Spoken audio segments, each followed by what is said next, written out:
Hey. Yo, what up, Linkman? Linkman in the chat? How you been, man? That's the upside of a day stream. You get to have Linkman in the chat. To actually be alive at this time zone.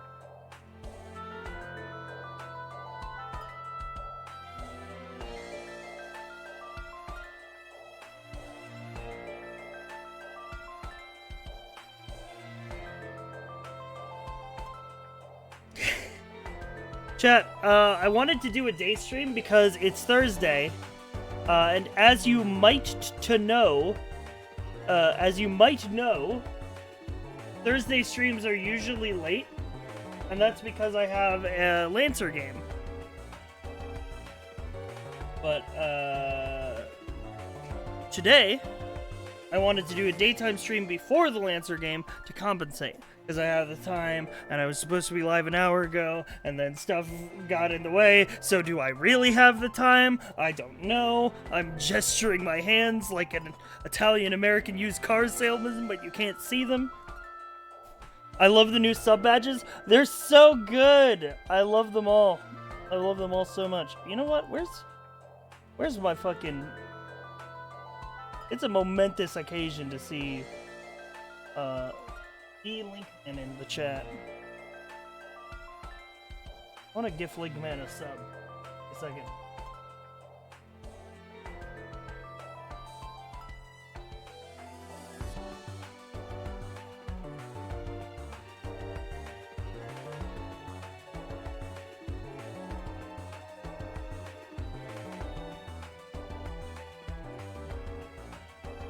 Oh my god, I just gifted one random sub. If you want it, then you'll have to. I didn't realize I had to click gift to a specific viewer.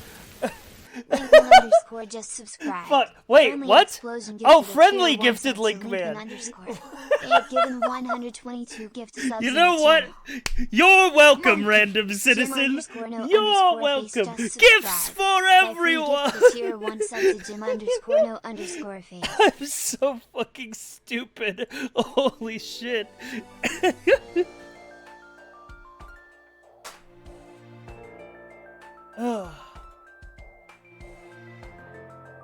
Pog.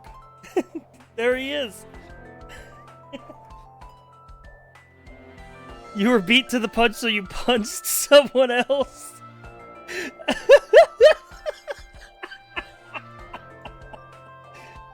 That's absolutely what happened. Hello. So, chat, today, short just chatting stream. I say short, it's gonna be like 4 hours. Today, I want to do two things. First of all, I want to watch the Elden Ring preview, because I haven't seen it yet. I was saving it for on-screen reactions, and I actually have literally not seen anything about it. Like, I didn't even see screenshots of it. I'm so proud of myself. I didn't see anything Elden Ring today. I avoided the spoilers. Oh, so you don't know about... No. So I want to go in and I want to react to Elden Ring, because I'm excited for it. It's like the only game to be excited about right now, because the year's winding down. And then secondly, what I wanted to plan... I wanted to plan out some things. I want to basically do what I am calling... what I'm calling content scouting, where I just look at potential things to do and see like if we could put a spin on them or make them entertaining in our way.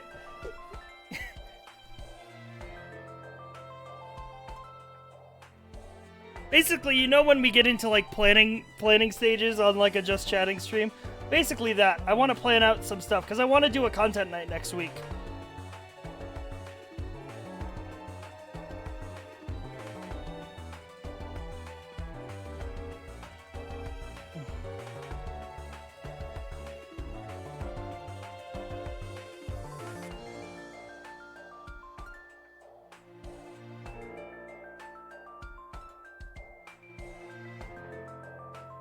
I don't like to get excited for games anymore, but I've been burned too much fire. I'm cautious about Elden Ring.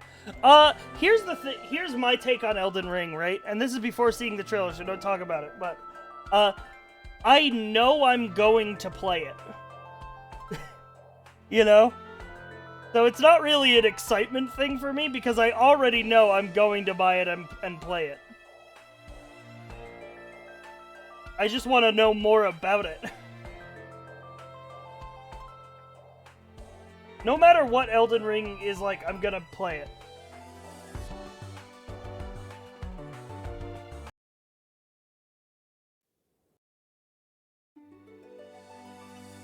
Let me get a different music.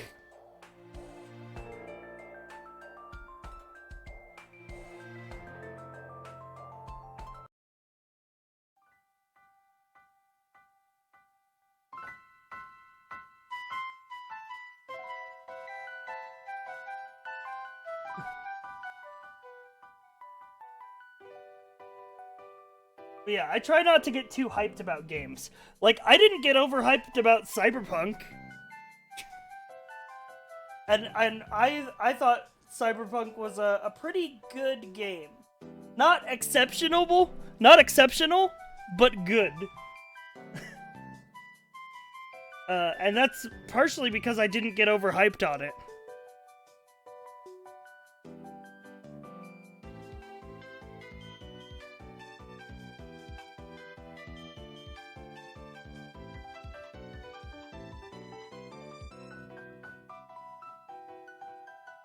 I mean, because I knew Cyberpunk could never be the game that people were hyping it up to be.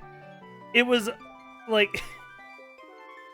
with the amount of hype behind it, it was always going to disappoint.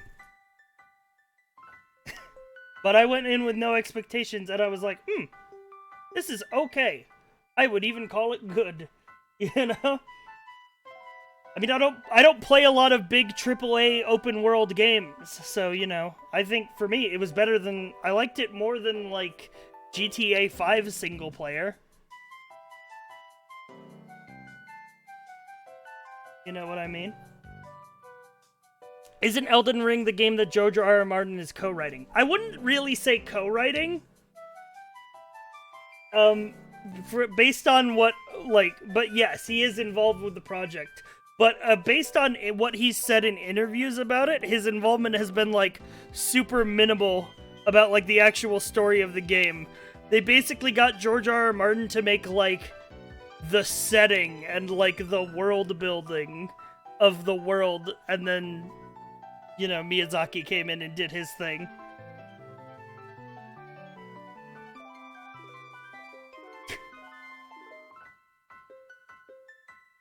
Yo, someone slash mead $10,000? Account created 9 minutes ago? Yo, that's crazy. Good joke. I've been streaming on Twitch for 3 years. You didn't even properly slash me it so it appeared as colored text. You just italicized it. You're gonna have to do better than that to trick me.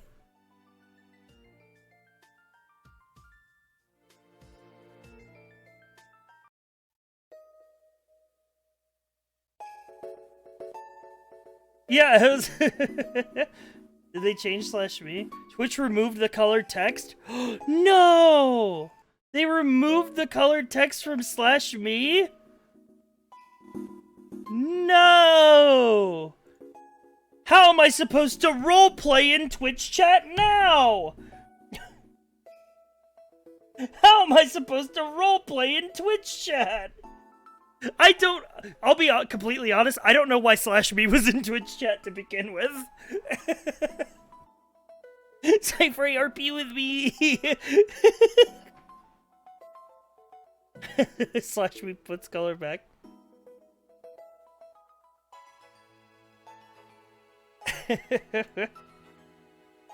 Takes my sub money back because they took my color away. I didn't do it. Don't blame me.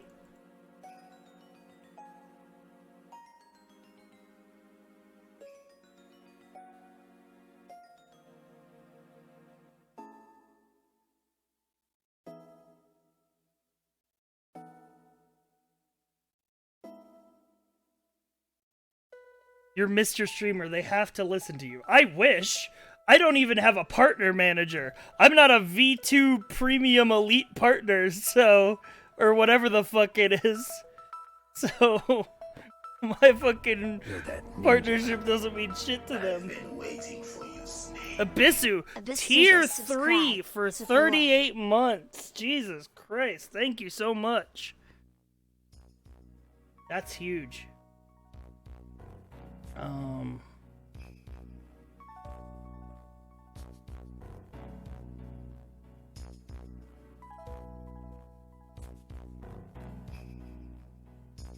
What image do I attach to this tweet? Maybe I know image it. Alright.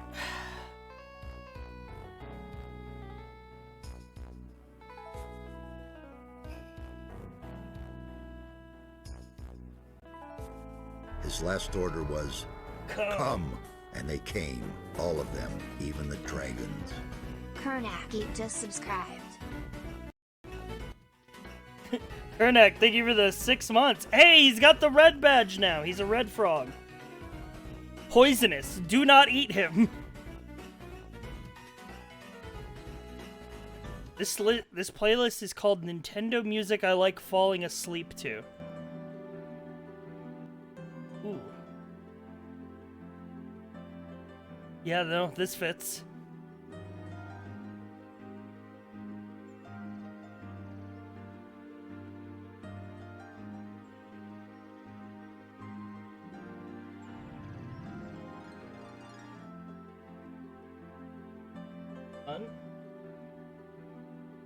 Hang on, wait for it. Wait. Wait.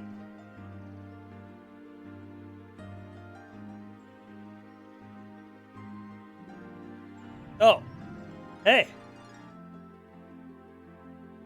I transitioned earlier than I wanted it to. Hey. What's up? It's me, 2D tuber, because I don't want to set up the stuff.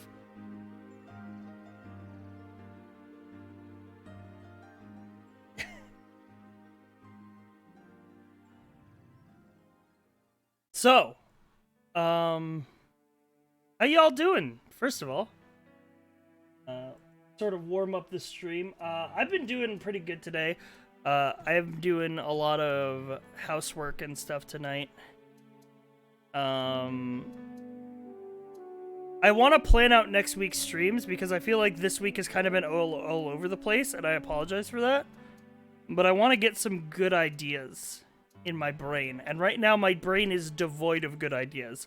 All of my good ideas are things that I've already done before, and I don't want to retread content, so I want to like put new spins on things.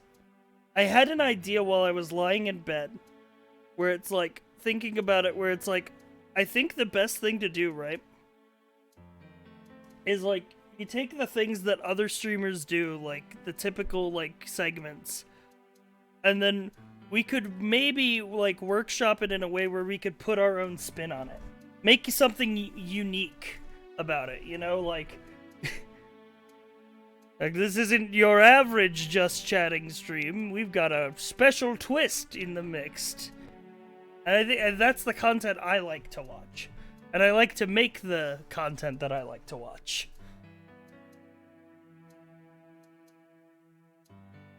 So anyway, that's what we're going to be doing later in the stream.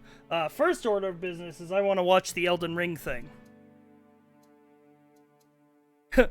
Why not do bad ideas? We won't see that coming. I'll do something that is objectively bad, but because it is unexpected, it will be good.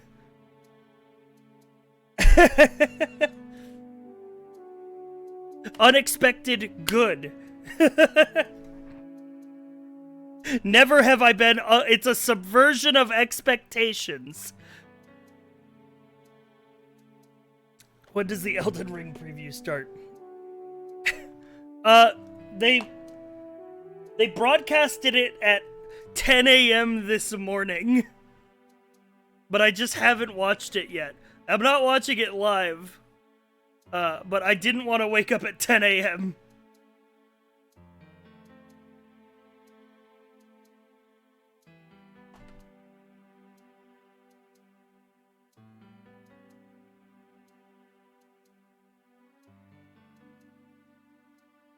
Here we go. Elden Ring official gameplay overview 4K from IGN. Oh wait, no. This is the one we want. The one was straight from the source. Bandai Namco. Something objectively bad, like most of the content you've already. All right, fucking. Please don't call security. I love that bit so much. I love that fucking bit of just like chat member says something. I'm just like, security, get him out of here.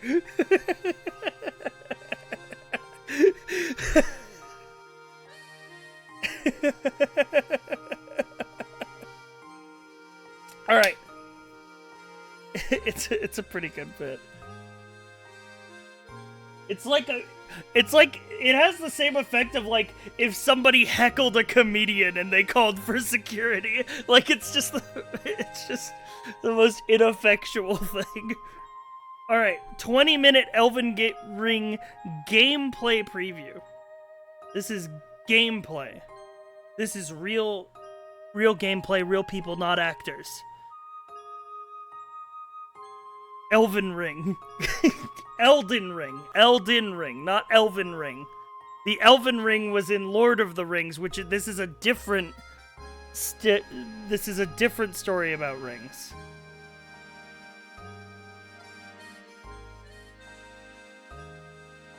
Ellen Ring? No, Ellen Ring is the ring that's worn by Ellen DeGeneres. Elbow Wing? No, that's when you buy chicken wings from a shady local place and they actually are just random parts of the chicken put into a deep fryer.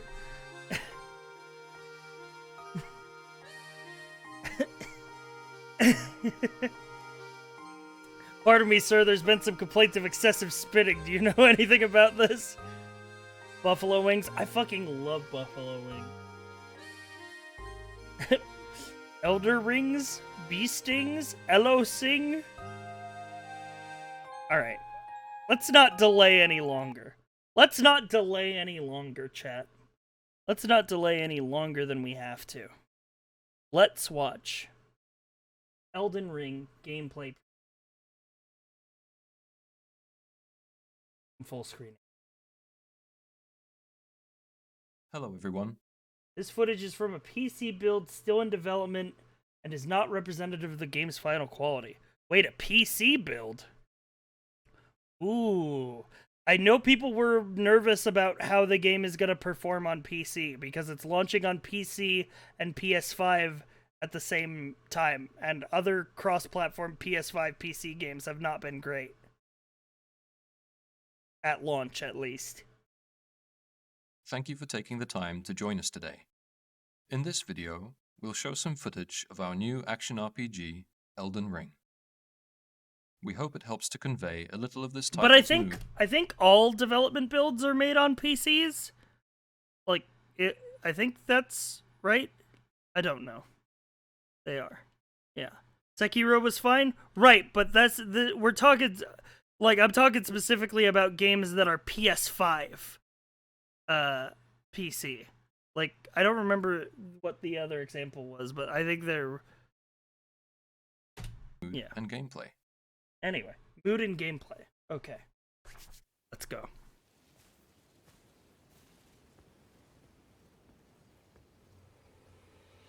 Elden Ring is set here. Why did it auto to 480p? Holy shit. 1080p 60, please. There we go. Let's get a run back on that reveal. Sorry, my YouTube player autoed me to 480p. Oh, that looks much better. Elden Ring is set here, in the lands between. Lands between. Is this a Strand This type is a game? site of grace, acting as a place of rest for the player. Occasionally, Grace will manifest rays of guiding light.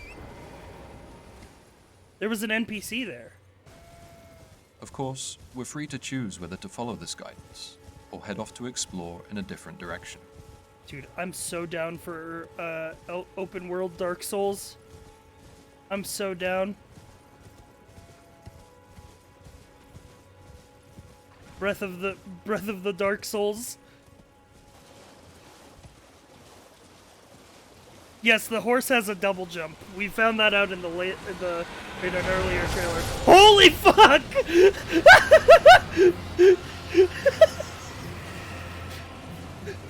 Dragon! What in oblivion is that?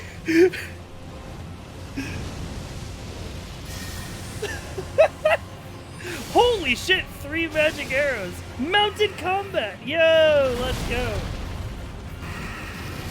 Oof. Okay, that's a block. Jump off the horse. Okay, no. I wanted him to jump off the horse and grab the dragon, Shadow of the Colossus. Okay, he didn't roll. That was a... Oh, he killed him. Oh, no, that was that a parry? Oh, my God. Holy fuck. Hello? Can you hear me? Help me. I'm stuck. Hello? Please, anyone? Why is he stuck in the pot? Oh, my stars. I'm so happy to see you. I am Alexander, also known as the Iron Fist. And as you can see, I'm stuck here. Please, can you help me out of this? Wait, is he just the Put those pot? doubts to rest. I'll be just fine. And Is you he won't. the pot? Give it your all, I say.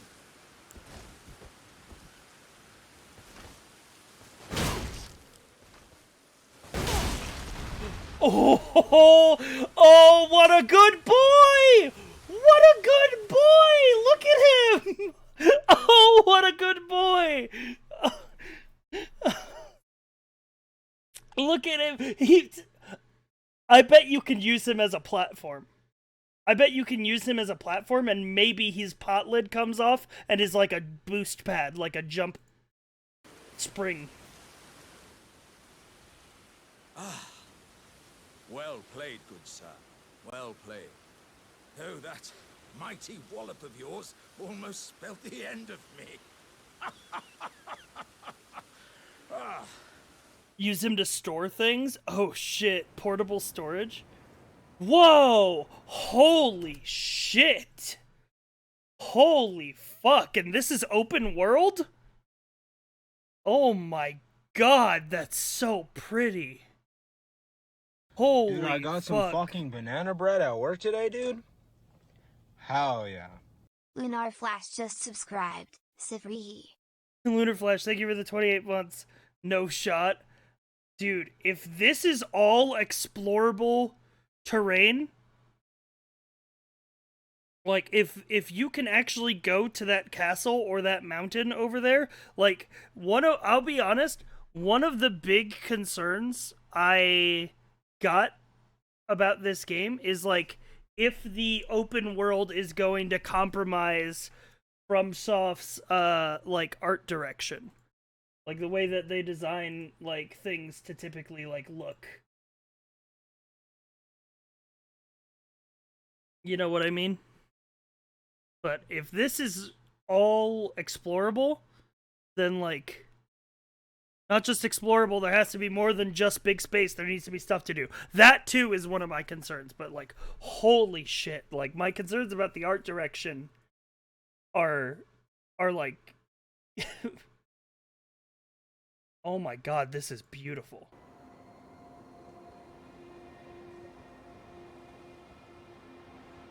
Do it. Jump down into there. Tell me that whole fucking forest is explorable. I see little ruins down there. Oh my god, The there's a map can prove fucking useful when map. exploring the world, and is populated by acquiring map Holy fragments. shit. Acquiring map fragments. Do you find those in dungeons, maybe? Okay, he's putting down a marker. We can use markers to customize the map, such as setting reminders for the location of crafting materials or dangerous enemies. You have 100 markers you can put down. Site of Grace list. Beacons can also be Multiplayer placed to help with status. orientation. Beacon. Oh, is that going to show in the world? Beacons placed on the map appear in the world. Yo, dude! Yo, what the fuck?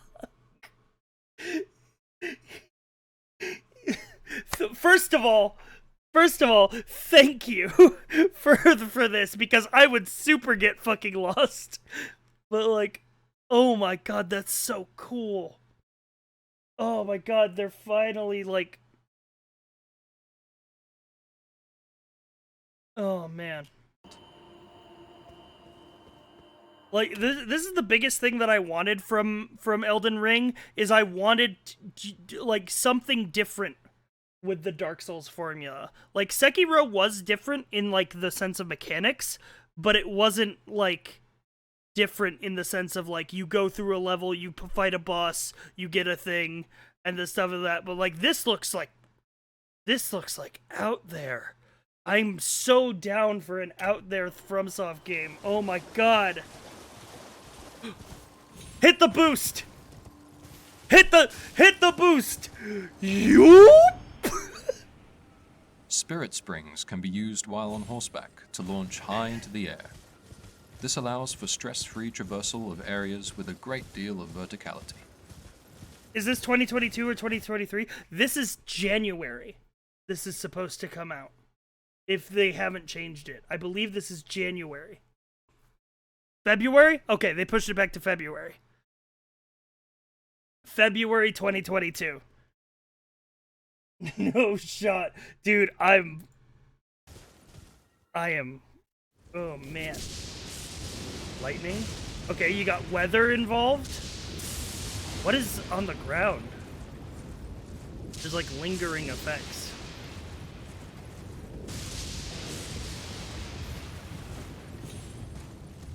The horse has a double jump, dude. That's all you had to say.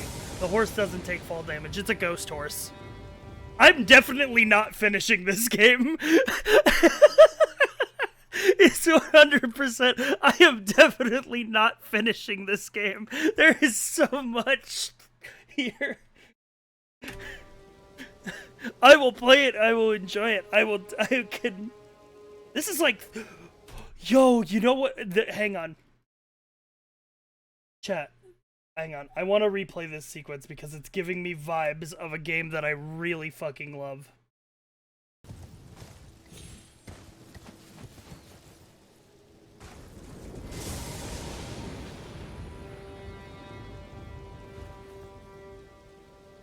Oh, he's using a tails. Metal Gear Solid 5.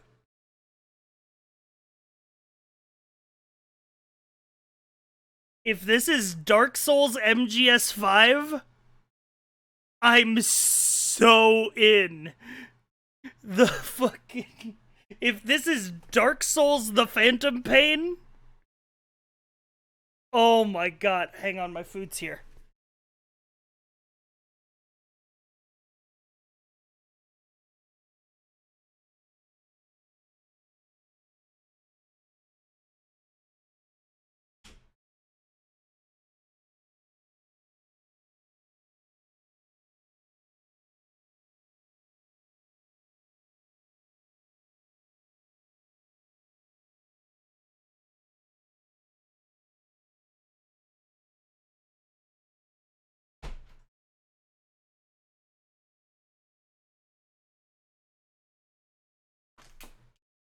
Okay, I got my food. What do we do?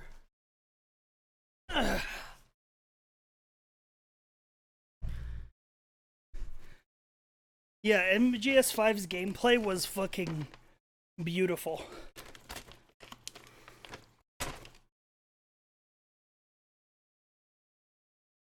My neurons just went haywire as soon as I noticed MGS simulators.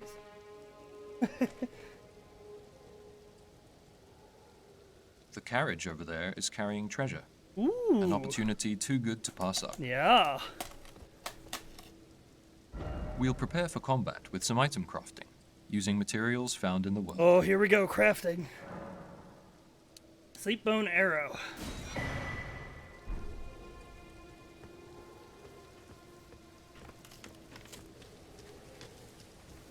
You think you have a rocket arm in this game? Maybe. I hope so.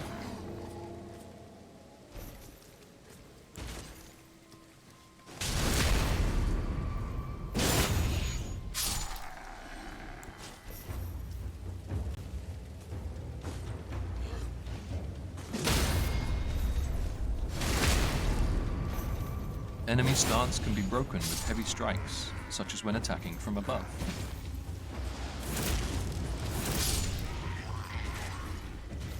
A variety of unique attacks can also be interchanged between weapons.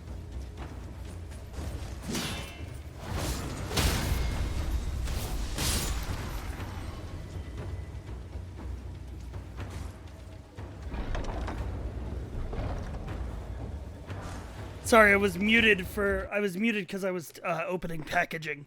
Let me see that again. A variety of unique attacks can also be interchanged between weapons. Yo! The Shadow Step?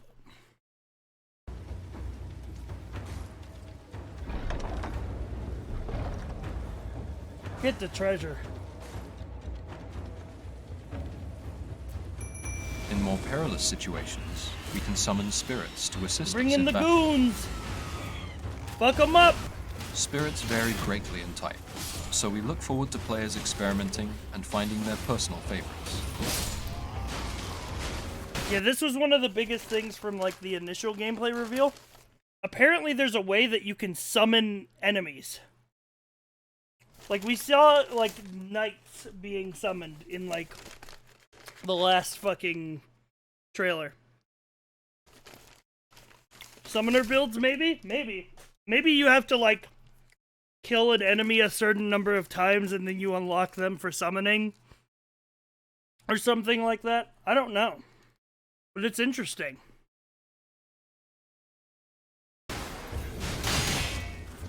Yo, the twin swords. Woo!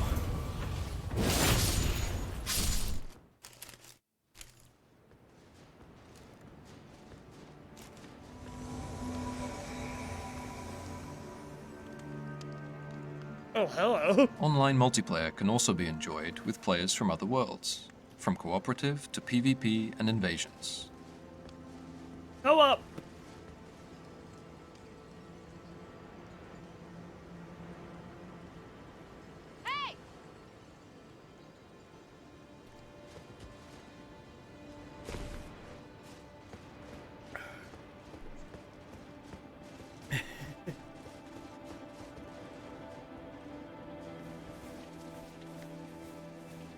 Deadly creatures stalk this forest, so we'll use stealth to avoid detection. Good, good. Retaining mechanics from Sekiro.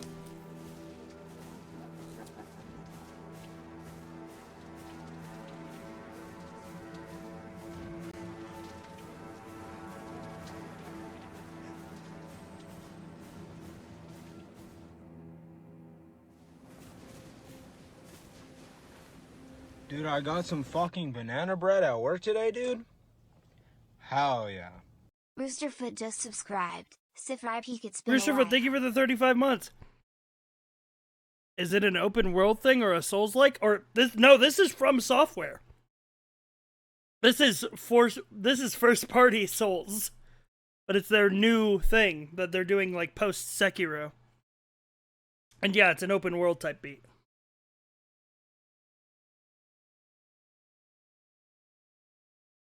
I'm glad they're retaining the stuff from Sekiro.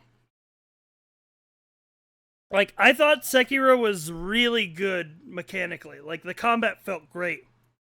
Like, the jumping, the stealth, the parrying, like... all the changes they made to the normal Dark Souls combat in Sekiro, I fucking loved.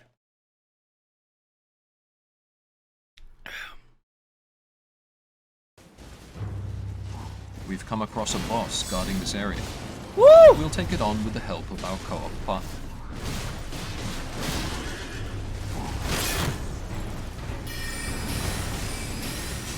It's the horse guy from Sekiro. You will not pass the castle gate.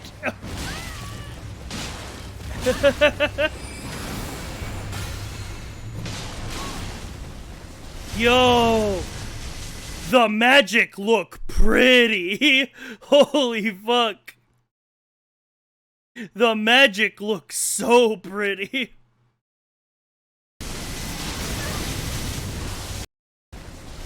PK Starstorm.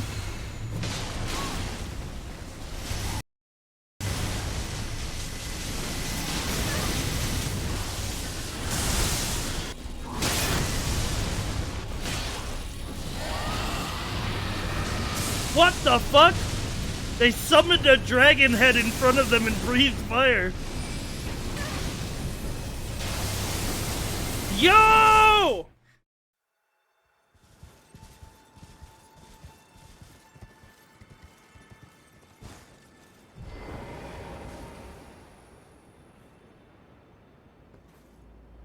I might be a magic build in this.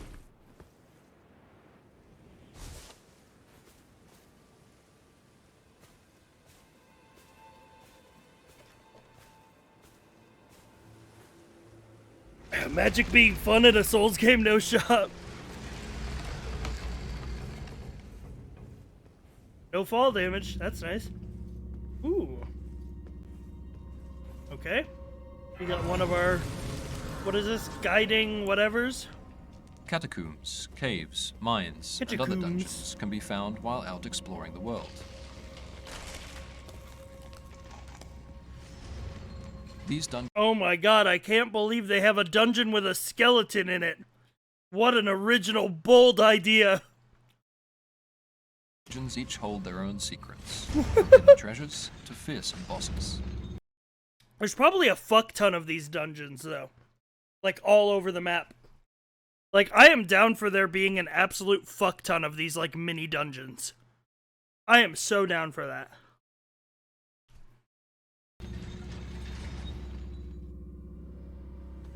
Those are trap rooms.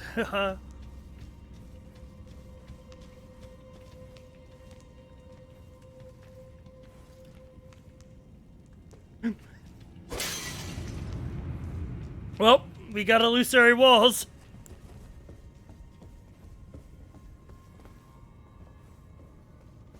Mimic. Yaha! He's got the Wolverine claws.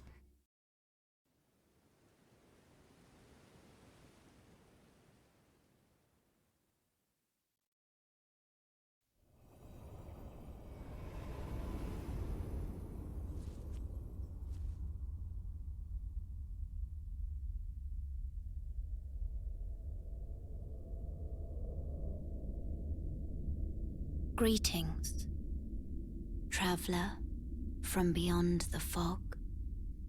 I am Melina. New waifu.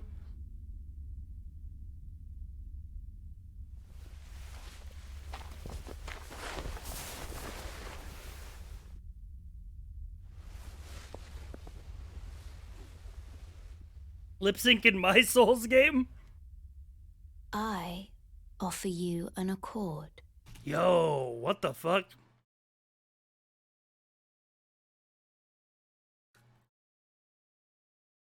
Her eye. That is a fun design.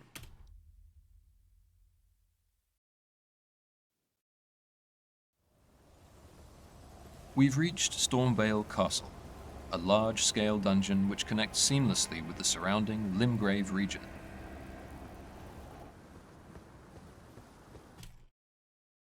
A large-scale dungeon. Interesting. So, this whole castle is a dungeon.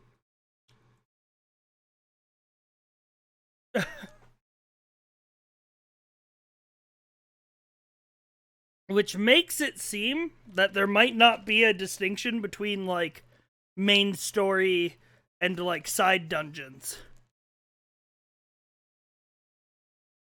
Like, it just might be like they're all dungeons.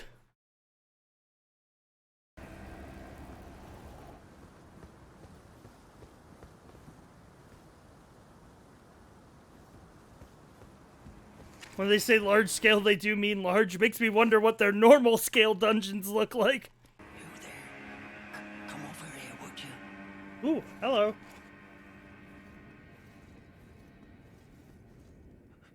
You're tarnished, aren't you? I would advise against taking the main gate into the castle. It's tightly guarded by hardened old hands. Oh, try the opening right here. The guards don't know about it. You'll breach the castle undetected.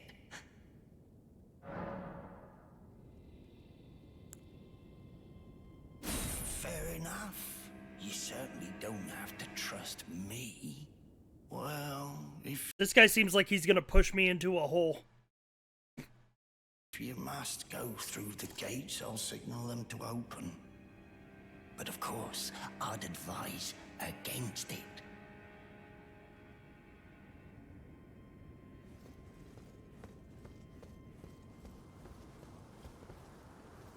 The gates! Open the gates!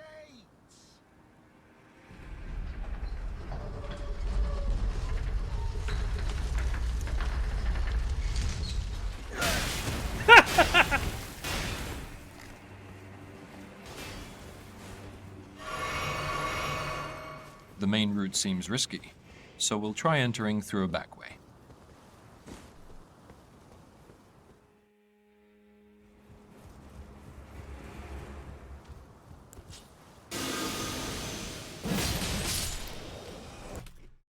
Holy fuck. Owned.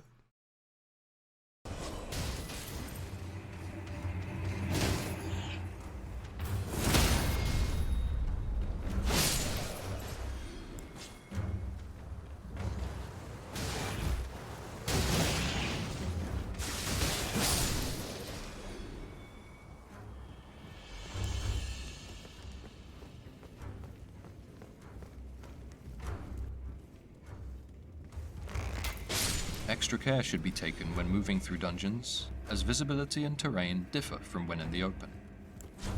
We hope players enjoy getting a feel for the different types of areas and coming up with So you kind of have the best of both worlds, right? You have these dungeons which are like very contained spaces, almost standalone areas that give you that sort of Souls experience. But you also have like an open exploration element outside of that, with like movement and jumping and verticality that almost feels like Sekiro, like traversing the world in Sekiro. Have you noticed he doesn't have to start running to jump? One of the best changes they made in Sekiro, by far, a dedicated jump button. with suitable strategies for each. Oh, owned.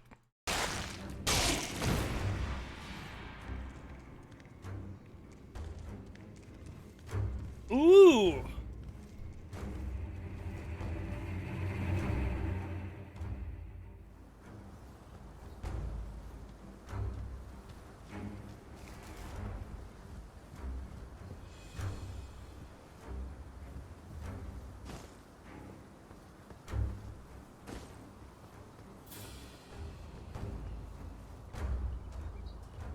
Oh.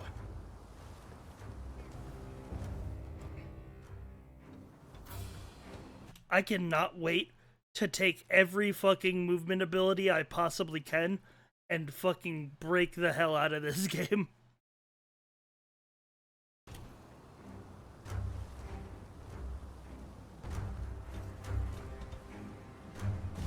Dungeons are complex and multi-layered, meaning they can be tackled from a number of routes. Alternate entrances into the same dungeon? I thought it would just be like one dungeon entrance and then it's like a level. But holy fuck, no, if they're making it part of the open world, you can come in from multiple paths? Yo, what the fuck? It is Metal Gear!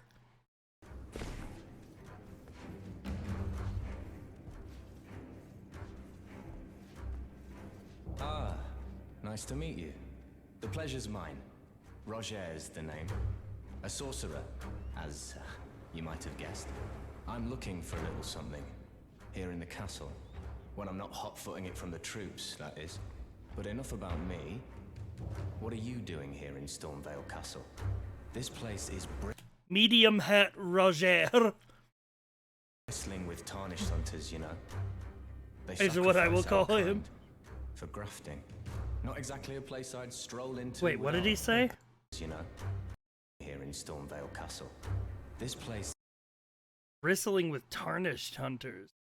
We sacrifice our kind for grafting. is bristling with tarnished hunters, you know. They sacrifice our kind for grafting. Not exactly a place I'd stroll into without a purpose in mind. We did see a guy with 1,000,000 arms earlier. Yo, what the fuck, eagle?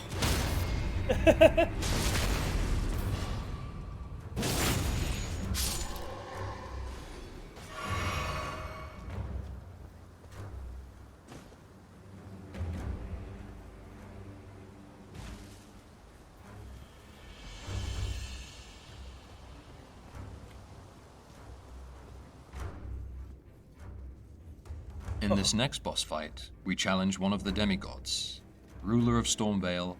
Okay, so these are like the big bosses that are like the story must be around, like the demigod. Only a demigod. Yeah, this Godric is the the Golden. yellow fog wall. That's the main event.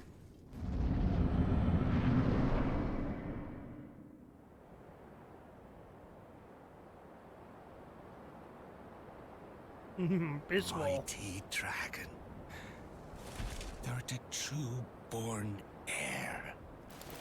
Lend me thy strength, O kindred. Deliver me unto greater heights. Well,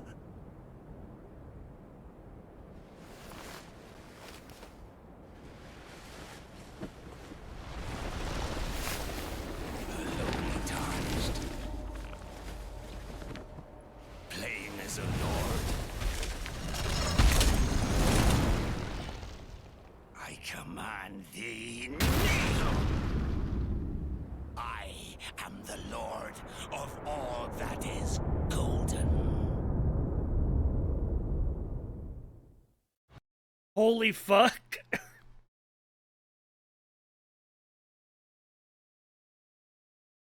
Dude's got arms on arms on arms on arms on arms.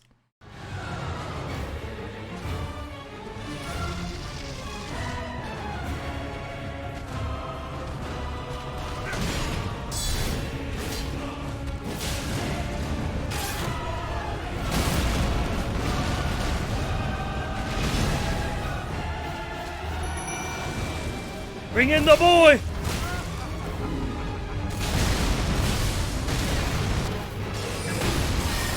Magic sword! Yo! Ooh, wait, was that a crouch? Did he crouch under that swing?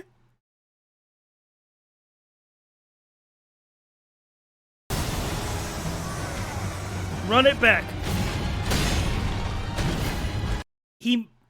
Did he crouch or did he do a back step? It looked like he crouched.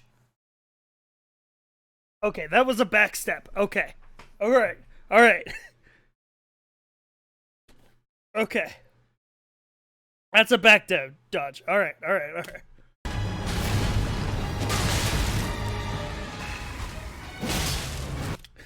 I love having a jump button. It was one of my favorite parts of Sekiro, is being able to jump over sweeping attacks and stuff like that. I love having a jump button.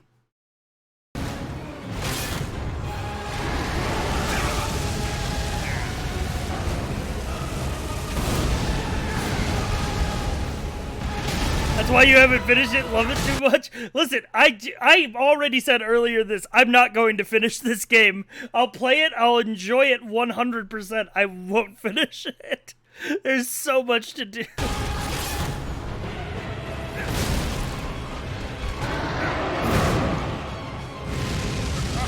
Oh my god, he grafted the dragon.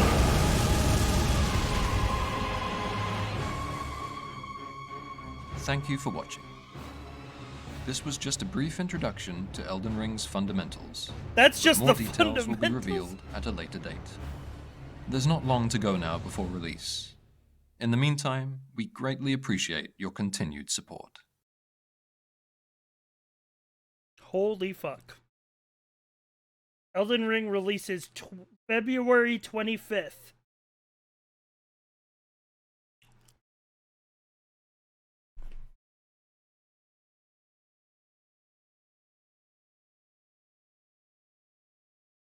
Oh my god.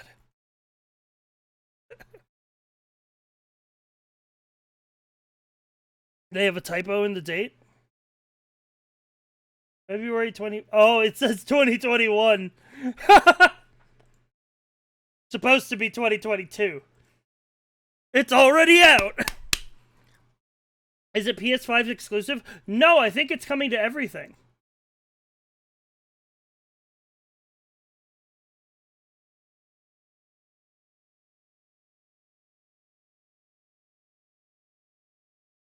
PS4... It's coming to PC, I know that. PS4, Xbox One, PlayStation 5... Hang on, let's just look. Elden Ring. Years ago, I think it's coming to everything. Chinese. The Andy meme just subscribed. Yeah, it's got a Steam page, so it's coming to PC. It's coming to PC day one, February 24th. So same time as it launches on PS5, it launches on PC. So everyone gets it at the same time. It's not an exclusive. Ugh.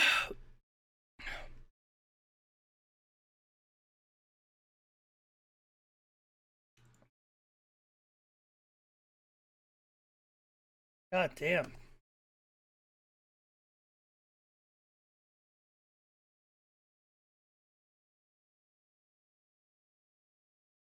Yeah, Xbox Series S, Xbox Series, PS5, Xbox One, PS4, and PC.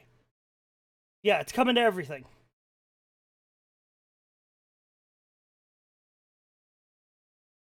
Holy fuck, dude. I did not expect... I did not expect it to be a fucking Dark Souls MGS 5.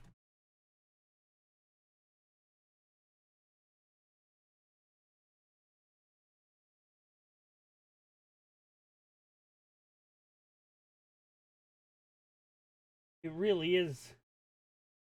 Holy fuck.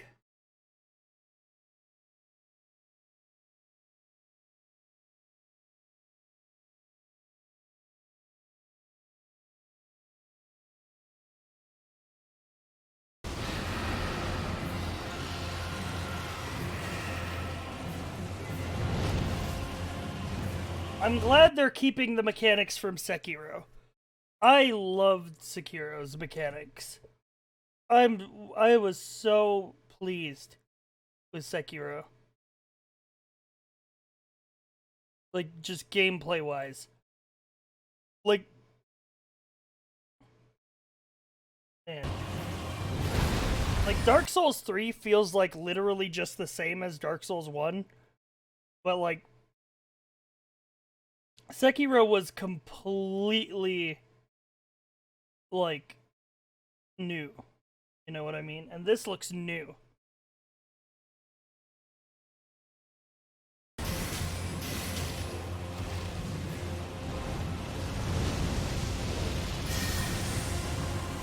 A big magic arrow attack, dude.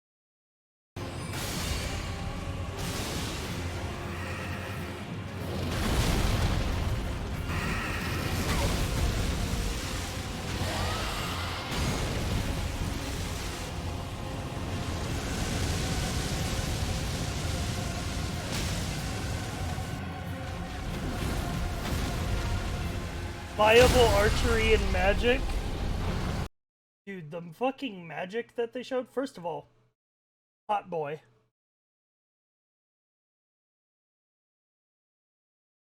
Oh, my star. I love Pot Boy.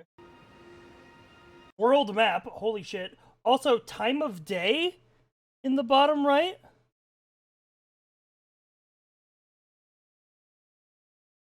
So, like, maybe some world events only happen at certain times of day.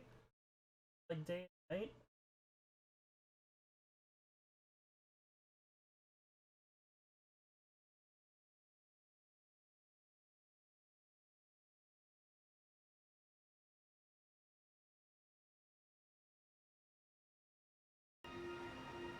I want another look at this map. Give me another look at this world map, please.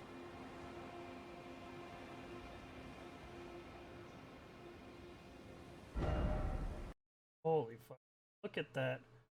Okay, so you collect map fragments. And those fill in your world map. But I'm guessing it's still possible to explore those areas. You just won't have a map.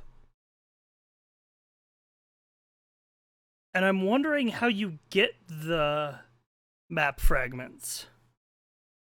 Like, I'm wondering if you, like, buy them or if you have to find them. They said from dungeons. The map can prove useful when exploring the world, and is populated by acquiring map fragments.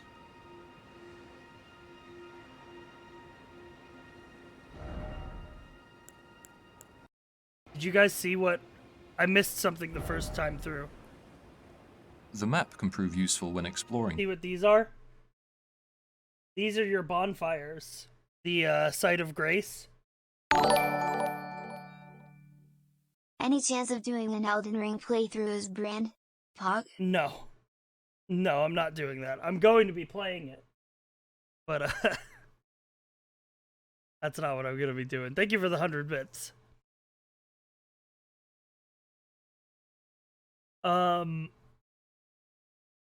Yeah, look at this. These are the bonfires, the Site of Graces, and each one of them they were talking about earlier. They were talking about each one of these has a guiding light that pushes you in the direction of the next main story objective. And look at that. You can see them on the map. Like, this one is putting this way and this way and this way. It's like a trail almost.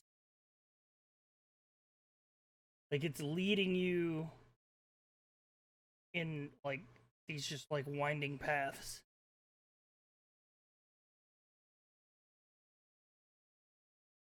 Oh, man.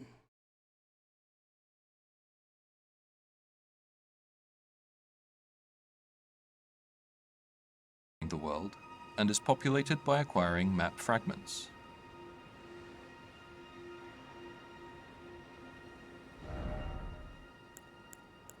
We can use mark. I wonder, what is this marker?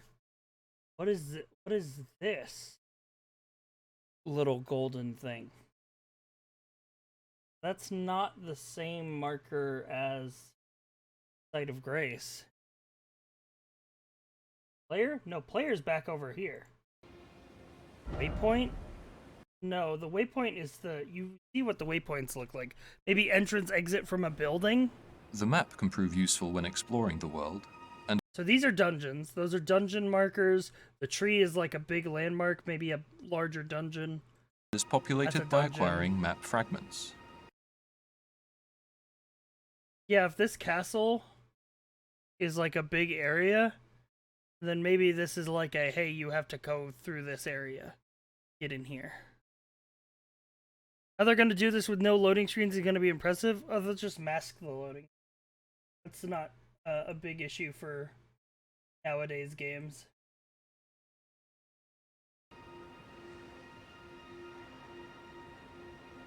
Oh, you think it's a piss wall? You think this is marking like one of the golden fog walls we saw? That's like the main bosses. Boss here. Yeah, you beat a boss, it unlocks this area. Maybe type of marker. We can use markers to customize the map, such as setting reminders for the location of crafting materials or dangerous enemies.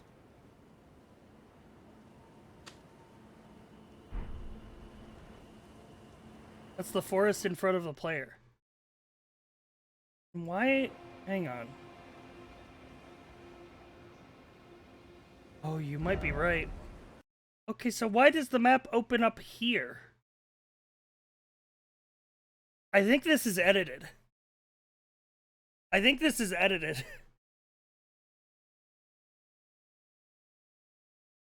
This might be edited. The map can prove useful when exploring the world, and is popular. Yeah, you're right. That's definitely where the player is standing. Yeah, that's trailer.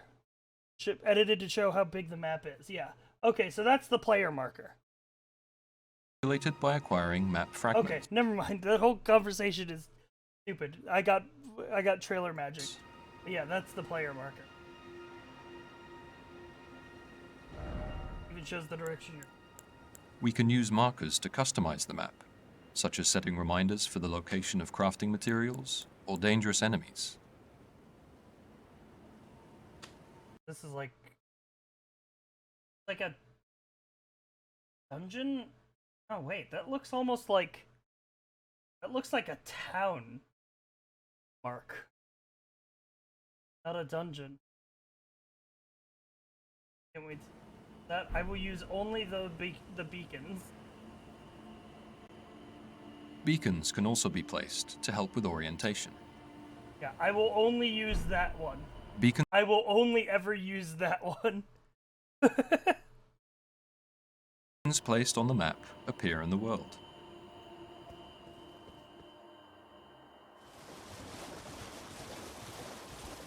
Do you think there are like towns full of NPCs in Elden Ring? Do you think that's like a thing? You can find like a village or something out in the world that has like NPCs or merchants or stuff like that?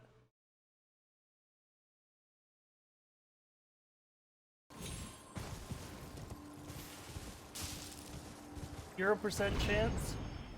Probably some towns with NPCs, but mostly full of enemies. Yeah. I mean, yeah, it seems like from what we've seen, it's mostly like full of enemies, but like you can find areas with friendly NPCs in Dark Souls. I'm just wondering if they'll expand on that. I would love to see like a whole village of people. Yeah, they're definitely having a main Spirit hub. springs can be used while on horseback to launch high into the air. This allows for stress-free traversal of areas with a great deal of verticality. God, I love the art direction. More NPCs than other games. Well, yeah, they even had like an NPC outside the dungeon.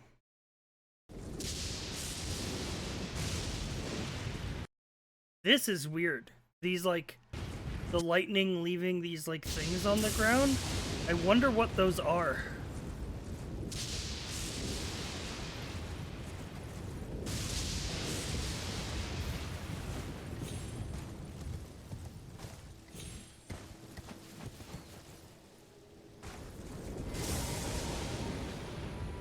Probably crafting materials. Maybe.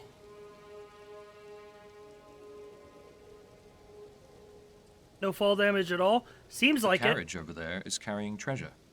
An opportunity. This is the moment where I was like, yeah, it's MGS5. Okay, so there's crafting. Bone knife. Thin animal bones. Found by hunting beasts. Ooh, wait! Character stats! Level 23. Runes held 1,198. So are runes like currency? Vigor, mind, endurance, strength, dex, vital. Or wait, no. Intelligence, faith, arcane. Shit. They condensed it. Mind. Mind is interesting. Just poise, discovery, load, memory slots. What are memory slots? Are these like equipable like talents?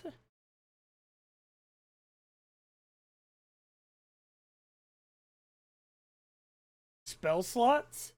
I don't know. We saw people use it a lot of different spells. Mind is probably attunement. I don't know. I don't know. I feel like magic is going to be a lot bigger part of this. Like, we saw people casting like three or four different spells. Weapons of abilities. That could have been very late game. True. I'm just glad that, dude, I might run a magic build. Like, I might run a magic build in this. Like, because when they were showing that fight with the fucking, like, this fight here with all the fucking magic coming out from both of these guys. Yeah, this guy's like a knight. He's got like armor things. I mean, he's holding a staff, but like this is big magic.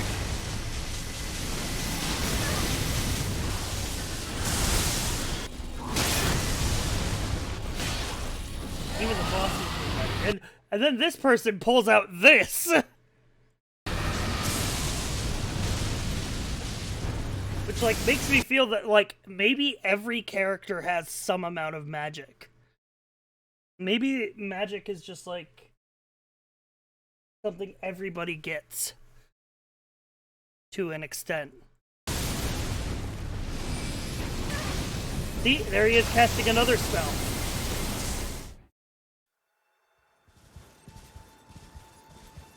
Yeah, dude. Oh, my God.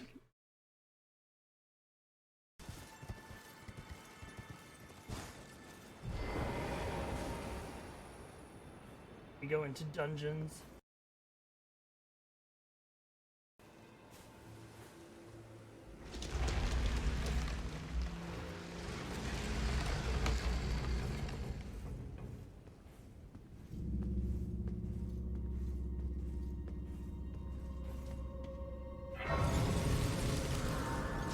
That would be pretty neat. Rather than make magic much more powerful, give it to everybody as like side abilities.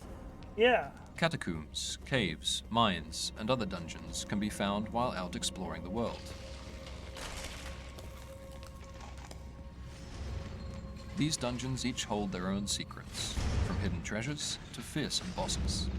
They kind of did that in 3 with the weapon arts. Yeah, but I'd love to see them expand on it. And it looks like they are. Why did he pat his head? He knows he's in a trailer. This is also like, why did this guy do this?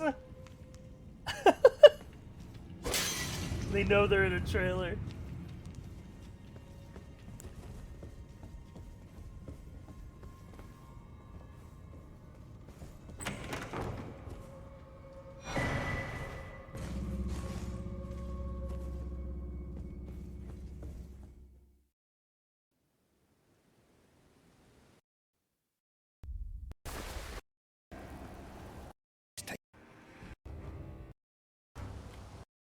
I know this is a gameplay 3 preview, but I just want to know more about the story.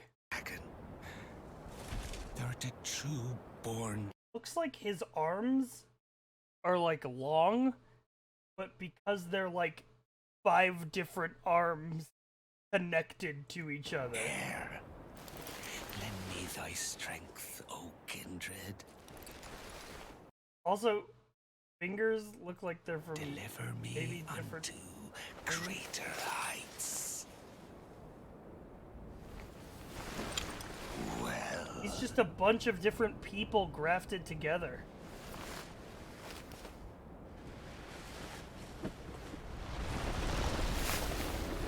lowly tarnished.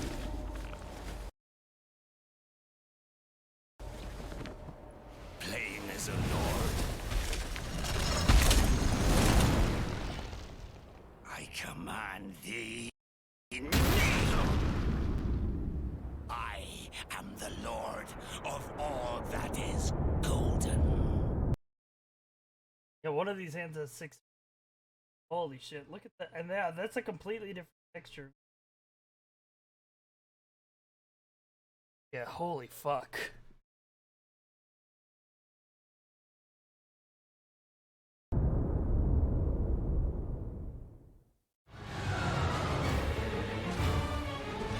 I want to see this just whole fight again. So that looks like either a weapon art or some kind of magic. Or maybe a consumable.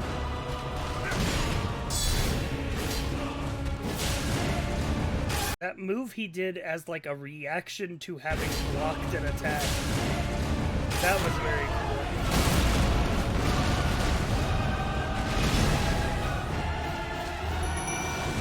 Rings the bell.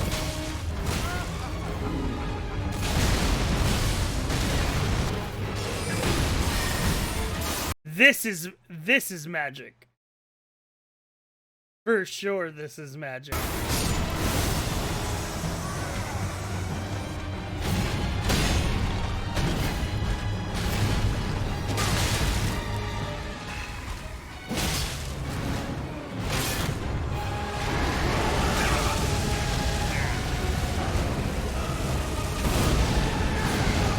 The red stuff is the weapon art. There's a part where he applies it as part of an attack. So that's gotta be the weapon art.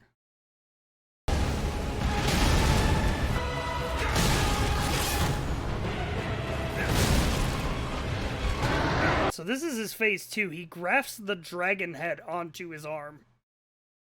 Like, that's fucking crazy. You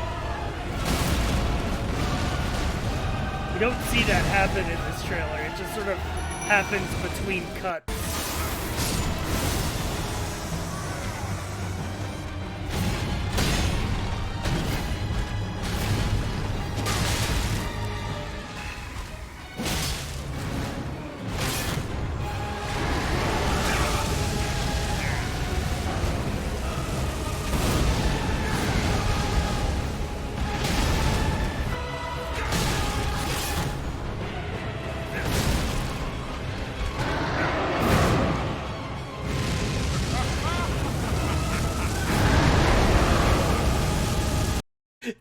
That's an attack where if that kills you, you're raging.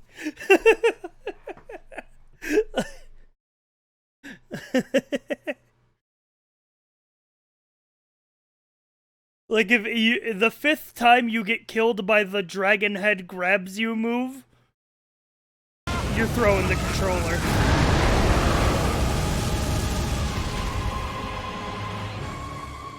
I wonder if they'll have armor poise in the game. We did see poise in the when he looked at the crafting menu.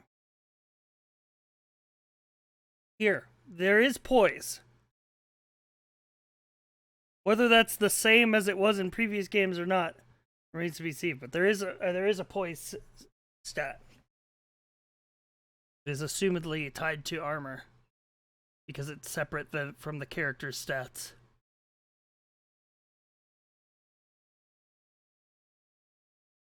Just can't escape grapplers even in my Souls game. Grabs you, Potemkin busters you.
Alright,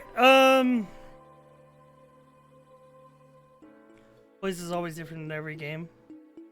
Did you notice that the equip load actually had the load level listed as well? Yes, that's such a good quality of life improvement. Actually tell me if I'm like fucking medium or heavy. So I don't have to guess by like equipping a glove, comparing the roll unequipping the glove, rolling again. Like, actually just tell me if I'm light, medium, or heavy load. Like, please.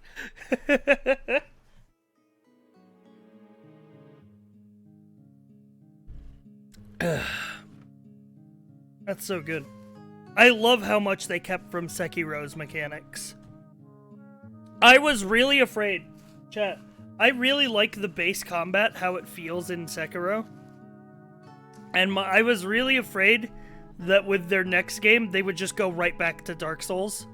And they wouldn't keep any of those, like new mechanics. You know what I mean? I thought that...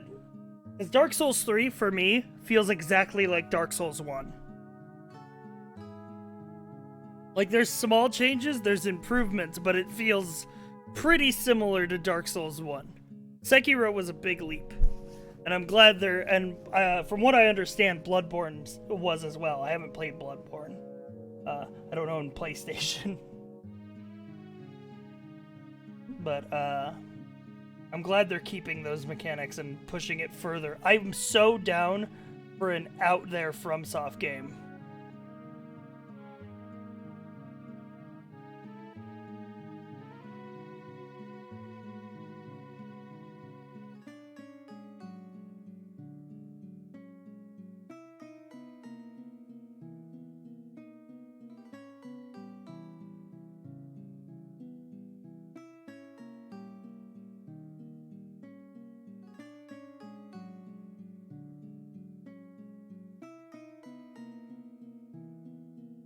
Hope the Bloodborne PC stuff is true. It never is. It never is.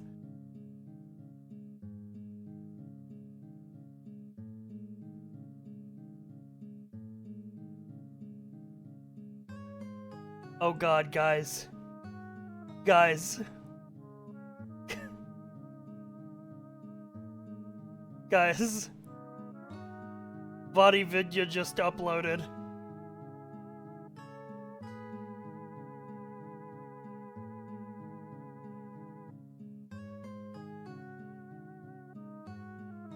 "23 seconds ago.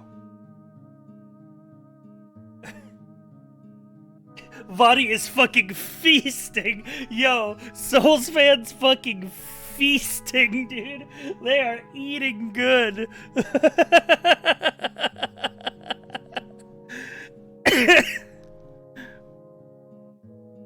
Revealing the world of Elden Ring. This is probably just him talking about the gameplay preview. I would love to go through it because Vadi has actually like seen Elden Ring. You guys want to watch this?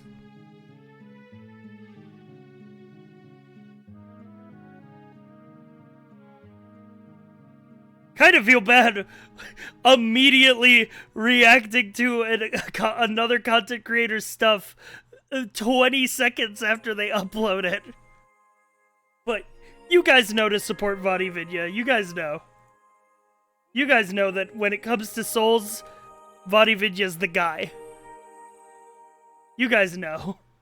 You should go there, drop a subscribe, drop a like. You guys know Vadi Vidya, for sure. For sure. There's no way you don't. Go give it views.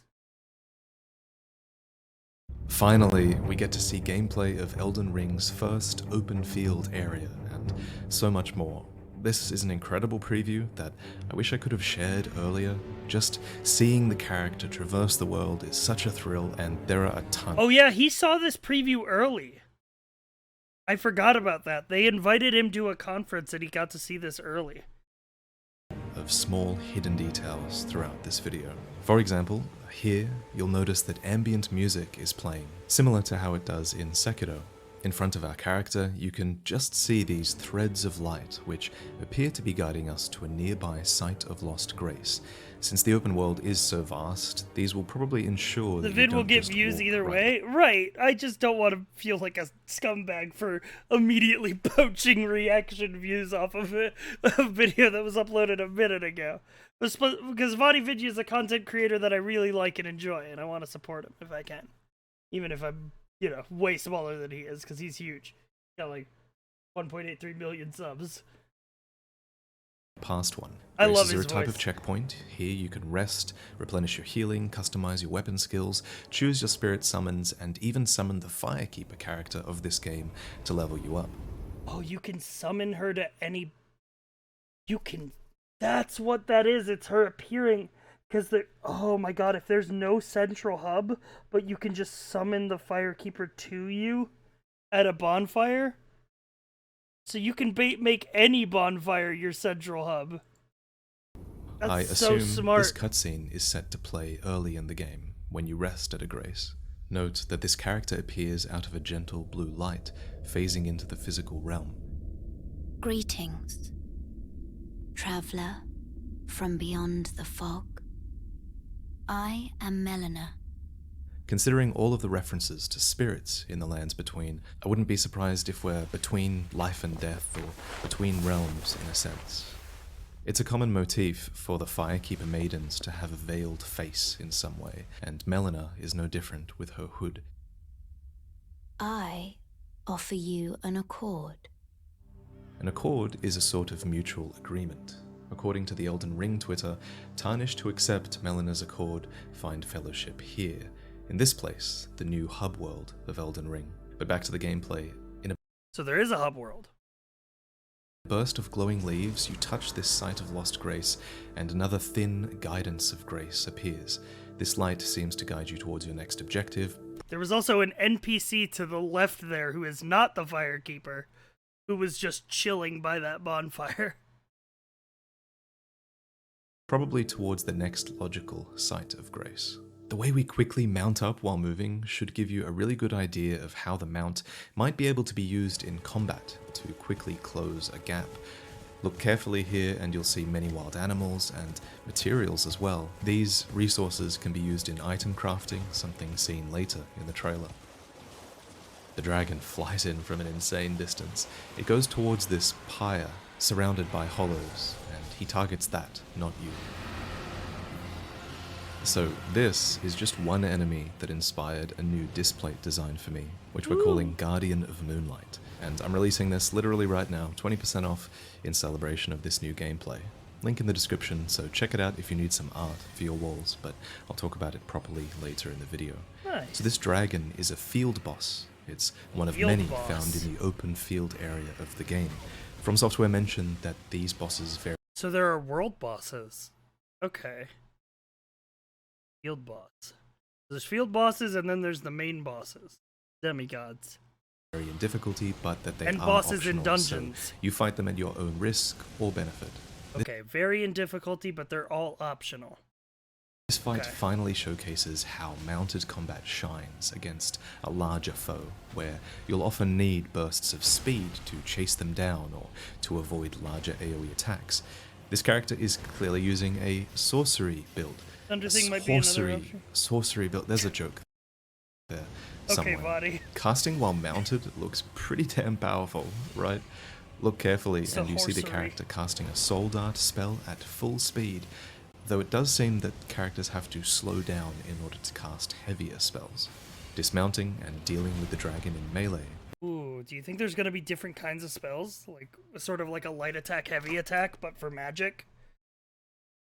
Is also viable, and I'm really curious how they balance enemies to deal with mounted and dismounted players. Maybe the AI detects that in some way. You can take the hunter out of Yarnum, but you can't take Yarnum out of the hunter. Thank you for the 100 bits. I've never played Bloodborne because I don't own a PlayStation, but I would love to.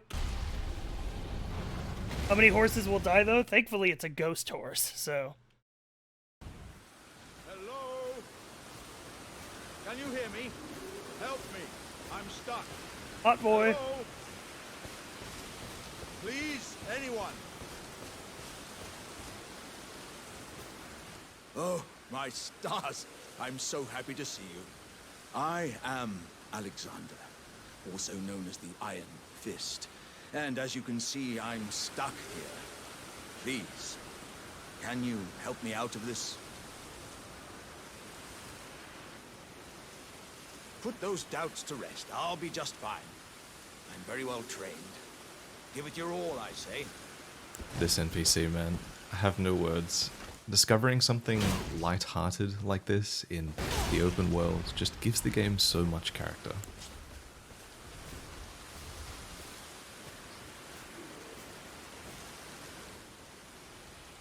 Ah, well played, good sir.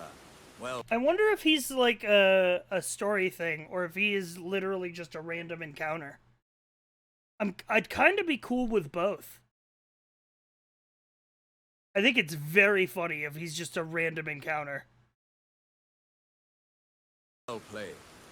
Though that mighty wallop of yours almost spelled the end of me. I love him. I'd die for him. Ah. In the distance, we can see 3 smaller Erd trees. Try and find them on this map that the player pulls out. Finally, I can show this. There's a tree. I see it. It's on the right. I adore its design, the contouring, the detail, and that sort of parchment style. It just looks amazing. At the bottom right, you can see a dial. There's a tree on the left. I see it. That's displaying the cycle of day and night. Around the landmass on the map is an ocean. Or maybe So they're Erd trees. They're like earth trees. Like world tree kind of symbology. I wonder what they do. There's a lot of them, and then there's one really big one. maybe it's the Sea of Fog that Melina mentions. Either way, there are boats and rowboats upon it. You can place up to 100 markers on the map. The symbols are pretty good, able to remind you of things like difficult enemies, somewhere to return to explore further, or valuable treasure. Some points of interest also appear to have their own preset markers. You can also press buttons on the map to show sites of grace. You can also place beacons on the map, which show up as pillars of light in the overworld. In the press demo, they appeared numbered on the compass, which appeared at the top of the screen. So it's clear that you can place multiple of these.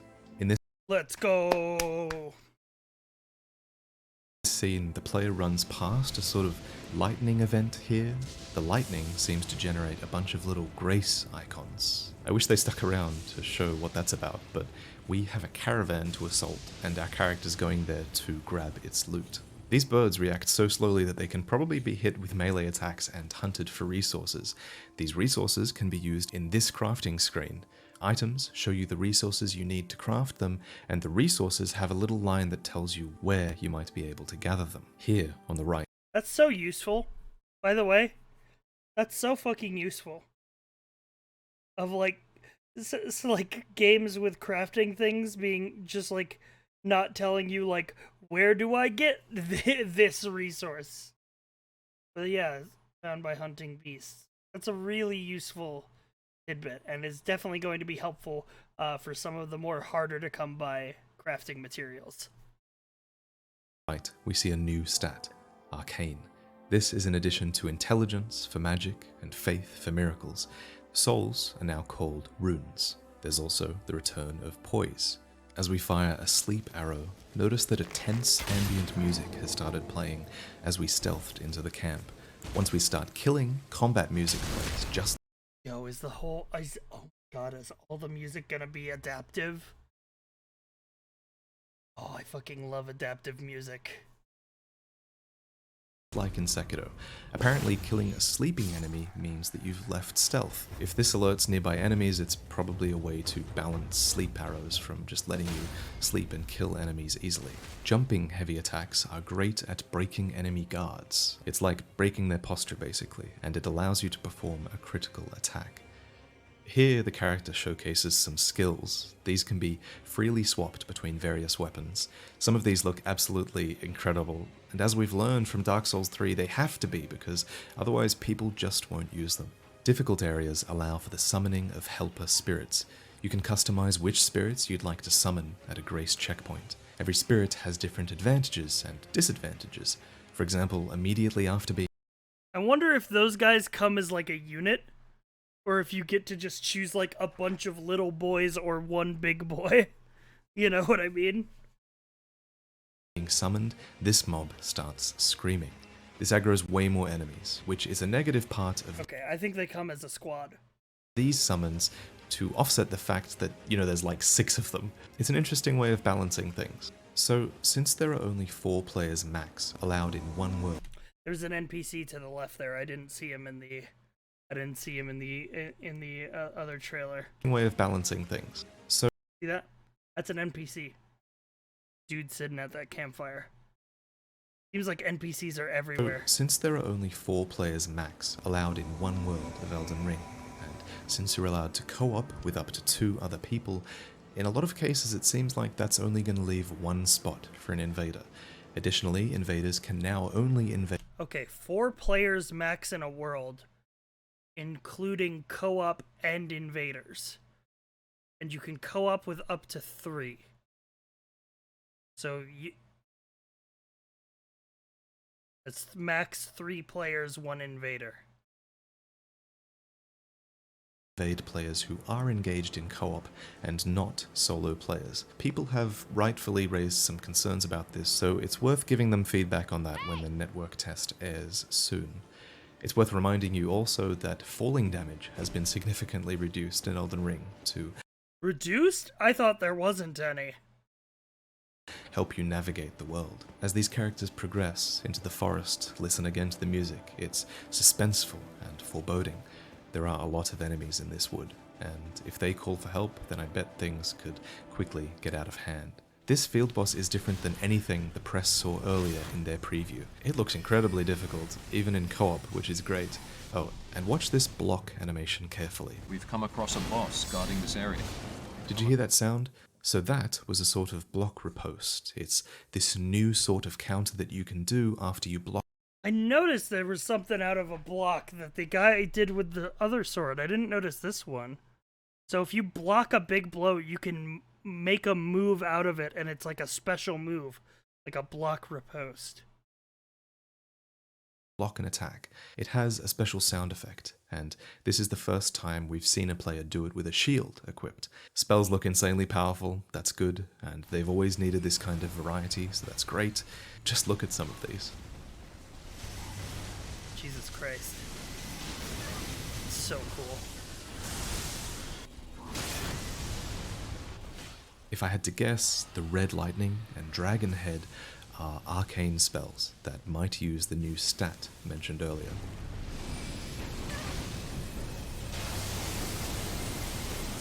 So assumedly this is one of the many subterranean labyrinths in Elden Ring. Diving straight from the open world right into these tightly designed corridors, that sounds awesome. The co-op phantom color here is interesting too. Sometimes it looks like they have no color, and other times they're almost entirely an orangey red. It's a pretty cool effect. This is Stormveil Castle. The word veil, as in the storm veils the castle. I loved Shrine of Storms in Demon Souls, so hey, I love how this is shaping up. You there? Come over here, would you?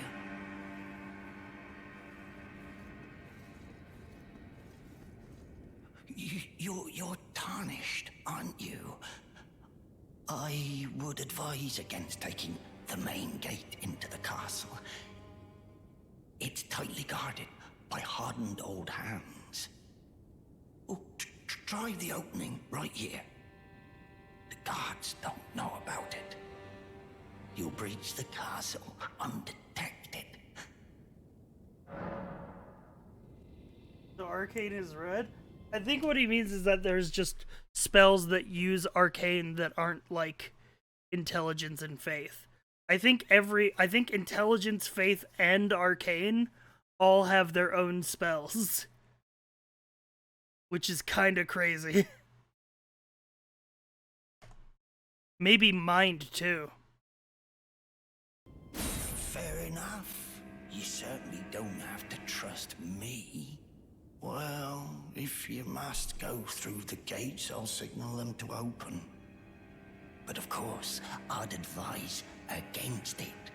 I'm curious about this character's allegiance. The people of the castle listen to him, yet he's also a bit of a turncoat who doesn't fear them, as he brazenly calls for them to open the gates for us and then guides us to a secret entrance. Having 2 very different ways to enter the castle is a wonderful design choice, and this variety consistently plays out as you explore the castle and see all the vertical exploration that's open to you.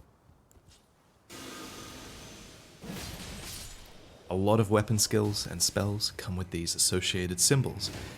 Oh, I didn't even see that. Basic weapon skills don't, but they look fucking awesome regardless. It's good to Oh! I love that slash. The like effect, like the blood coming off of that or whatever. That slash. Oh. Ooh. That's so good. It's good to see the traditional From Software traps. The NPC here is the same type as the character before. So what's their story? They all have these restraints hanging from their necks. Are they prisoners, now with their hands set free? Oh god, yeah, I didn't even notice those arms hanging. Yeah, those are arms holding other arms hanging from the ceiling. I just looked at them and I assumed they were bodies. I was more focused on the NPC. I didn't look Overall, closely. as a legacy dungeon, this is way more like Dark Souls, except yeah, this is definitely now the you have a dungeon where you fight the grafting dude at the end. jump, and as you've seen, that will just change level design in such an awesome way. This guy has a pretty big hat. Ah, nice to meet you. It's like a medium hat. It's not that big. The pleasure's mine. Roger is the name. A sorcerer, as you might have guessed. I'm looking for a little something here in the castle. I've seen When bigger I'm not hats. hot-footing it from the troops, that is. But enough about me. What are you doing here? I wonder if equip load will affect your jump as well as your roll. Now that is a really good question. I had not considered that. Maybe. In Stormvale Castle. This place is bristling with tarnished hunters, you know. They sacrifice our kind for grafting. Oh, maybe fall damage too, affected by equip load. Not exactly a place I'd stroll into without a purpose in mind.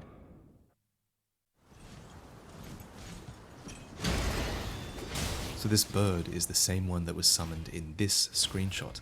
It seems a lot bigger than its spirit summon counterpart, so bear in mind that spirit summons aren't always identical to the ashes of the deceased that they're summoned from.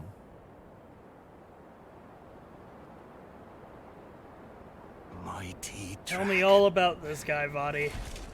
true Tell me his born entire lore heir. right now. Lend me thy strength, O kindred. Deliver me unto greater heights. In this fight with Godric, we see the block counter again, this time with a weapon. This is a great addition to combat while you're two-handing a weapon, because blocking while two-handing was almost always a terrible choice in previous games, and at least now you have a way to get back into the combat with an offensive ability. The boss seems to instantly aggro onto your spirit summon. Bosses seem to have quite a few AoE attacks as well, or at least I hope they do, otherwise spirit summons like this are going to be completely busted. This magic attack lets you charge the sword, which is cool. And in this boss's second phase, he seems to get this diseased dragon head. It's the same sort of dragon design as the one that attacked us earlier, which served as inspiration for this brand new displate design with a really famous artist. Fine, tell me if you need about the something displate. beautiful to adorn your walls, something that contains a ton of references to the games that we love, then watch out, and thank you for the support. Justin Garrard is a highly acclaimed artist, renowned for his depictions of dragons and other monsters. Yo, look at the frog wizard! Yo, look at the look. Sorry.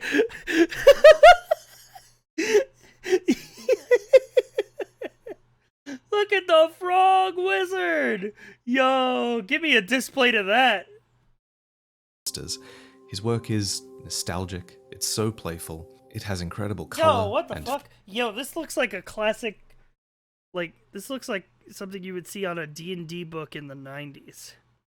fantastic detail. I could think of no one better to design a dragon displate design, so that's exactly what we did. This is the Guardian like a of D&D Moonlight. splat It's book. this enormous black dragon that dominates God a bridge, damn. a common trope in That the is Souls some series. good art.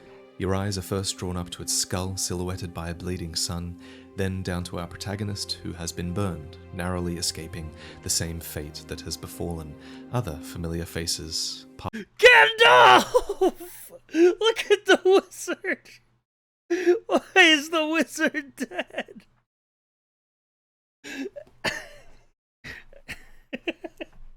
Poor Gandalf. Piled next to him. His goal, of course, is a familiar moonlight, but he'll be lucky to make it there unscathed. Oh, I didn't even notice the Moonlight Greatsword chilling here. Oh no, the party wipe. As always, there are a ton of secrets and references in this piece, so I hope you enjoy hunting them down. You can get this poster for 20% off for a limited time with the link below, so please support this work, because I'd love to work with Justin again. You can find links to Justin's work in the description. He runs a very popular Patreon page targeted at mentoring aspiring artists, and he has a store of his own filled with gorgeous hardcover books drawn by him and his wife. Also, Soul Art's My Art book is available for pre-order if you missed the Kickstarter, so go and check that out in the link below as well. Thank you so much for watching. There's more Elden Ring content to come, sooner than you think, and I'll see you then. Yo, Vadi Vidya kinda eating, though. Souls fans feasting. They are getting well fed.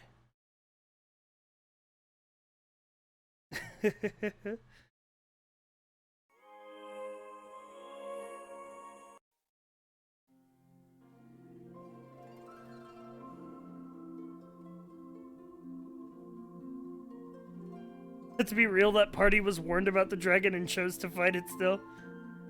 Body gets to eat every 2 or so years.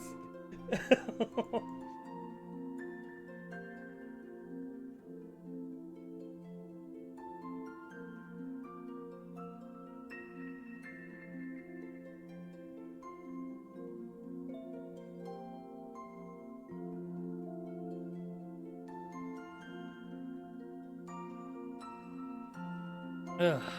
Body's been starving for a while. True.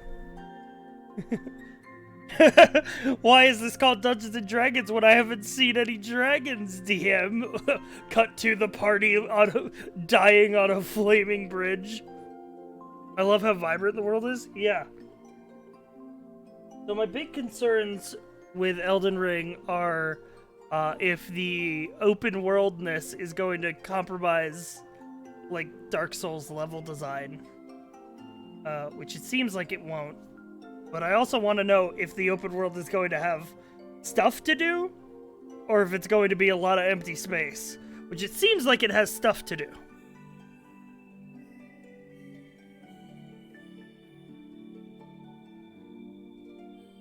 But a trailer is a very vertical slice. A trailer is a very vertical slice of, like, the best bits. So, we'll have to see.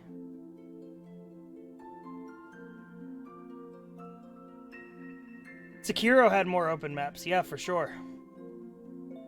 It seems like it takes inspiration from both Dark Souls, Sekiro, and Bloodborne. Yeah, I really like it in that regard. I really like, I like that it's, like, every FromSoft game sort of together with new stuff on top.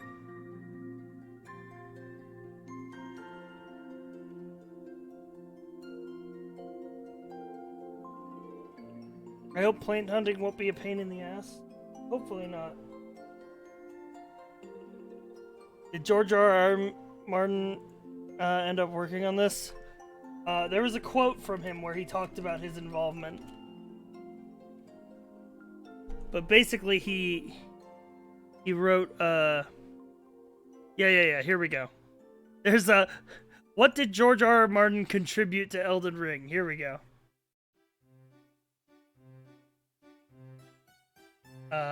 Here we go. Miyazaki and Martin simply met to hang out at first, as he did not know about as Martin knew about Dark Souls. But it later evolved into the business front when Miyazaki asked him to be involved. The project was already planning to be open world before Martin got attached, but him being added to the project reinforced that direction. Martin did not write the actual story for the game, but he constructed the world it was based on, as indicated in previous trailers. Rather, Martin was tasked with making the mythology of the game the foundation of the setting itself. But if it sounds like he didn't do much, Miyazaki expressly states that Elden Ring's world wouldn't be possible without Martin. He says he's crafted a combination of myth, historical fiction, and epic poem.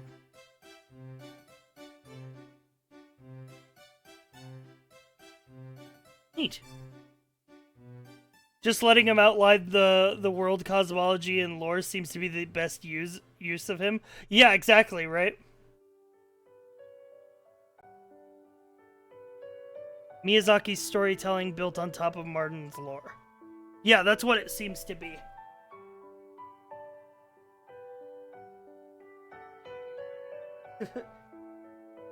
Miyazaki is the DM, but Martin, like, wrote the book that he's basing the campaign on.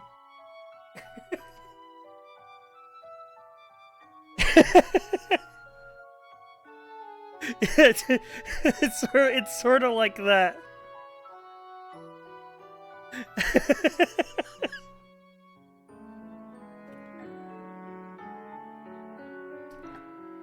Or it's like Miyazaki is the DM, but Martin wrote the adventure.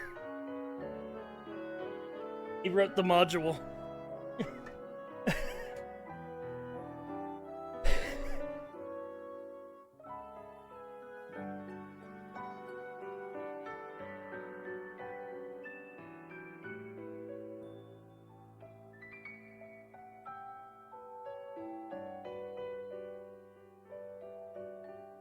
I've never watched Game of Thrones or read it. Is it good? Honest opinion, Chad, is Game of Thrones good?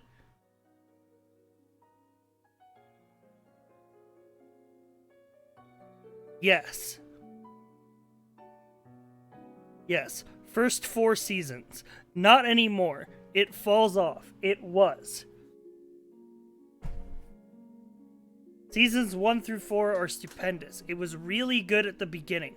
Books are good. Show has 4 good seasons.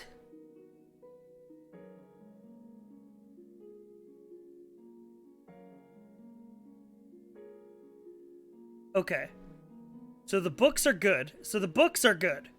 Let's just talk. Like, are the books good? Like, all of them?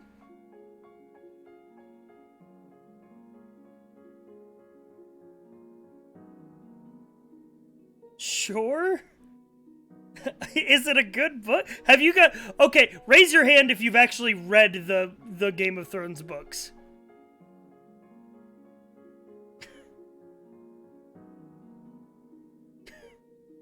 Give me a nodders nopers if you've read the Game of Thrones books or if you haven't.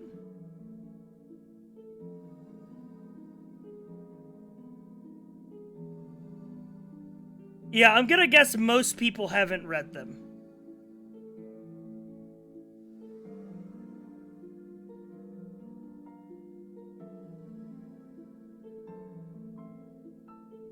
Nodders and nopers, because not all of the books. Aren't the books, like, not done?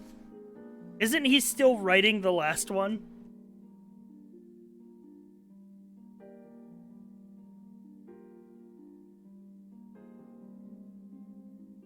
The last 2? There's supposed to be 2 more? He will never. He will never.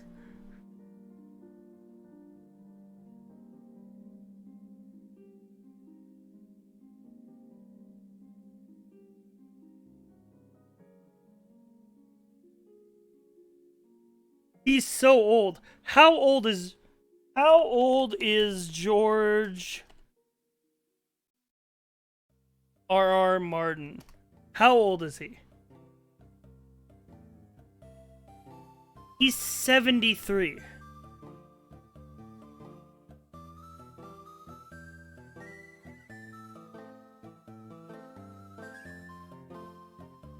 When was the... Okay.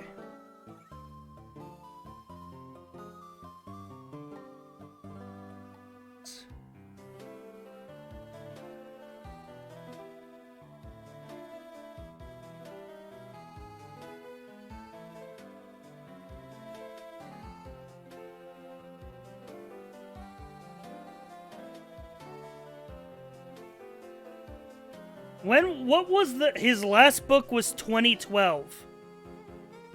Or wait. Did it say it here? Okay, that's... Where's his last actual novel? 2011.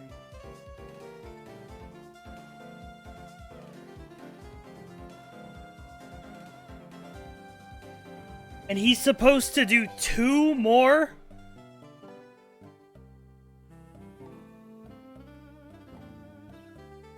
Guys, I hate to break it to you. He will never write 2 more books. He will never write 2 more books.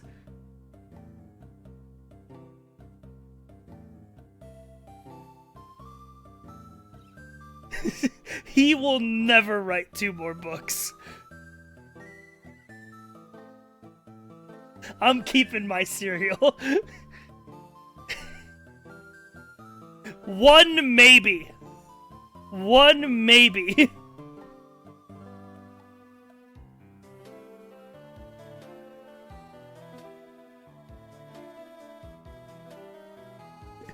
Especially not if he keeps getting distracted with side projects like Elden Ring. True.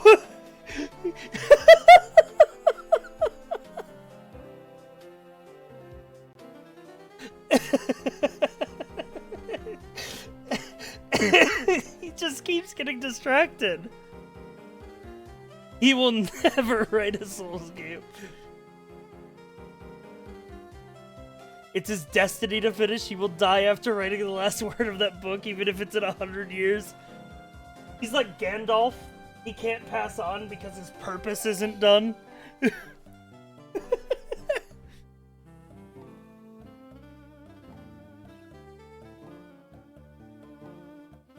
He's a lich. The books are his phylacteries. He'll never finish them.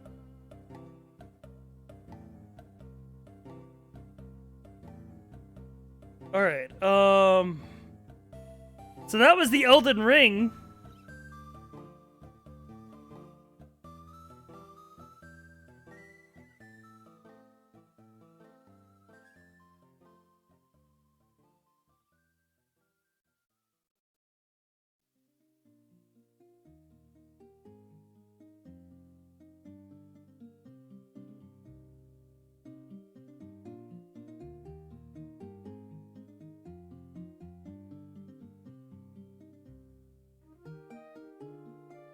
2 hours of content on a 20-minute video. Spoilers, he hasn't written anything at all. That or Season 8 bombed so bad it destroyed his motivation to write ever again. No, I actually feel like if I was George R.R. Martin, right? And I'm in the middle of writing this big fantasy epic that like everybody's invested in. I think the TV show bombing actually makes me feel better. Because first of all, it kind of relieves the pressure. Right? And secondly, it tells you what not to write. It's like, okay, what do I make the ending? Looks at the TV show. Got it. Not that.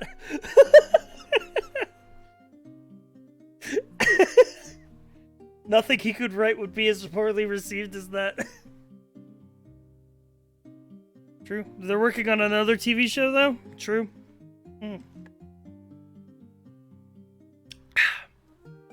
From what I understand,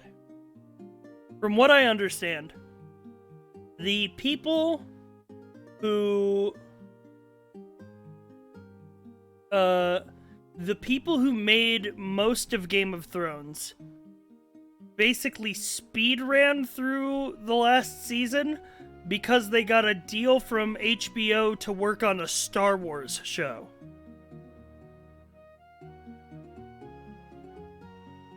So the quality just nosedived.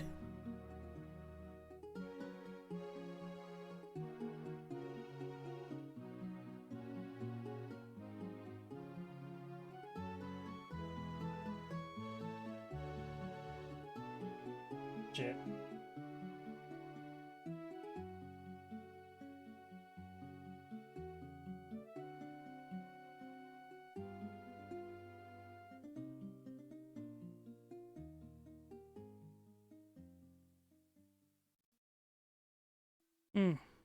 And they lost the show because season 8 bombed? Wait, that's that's so fucking funny. Wait, that's so fucking funny. Wait, is that real? Did they lose the show?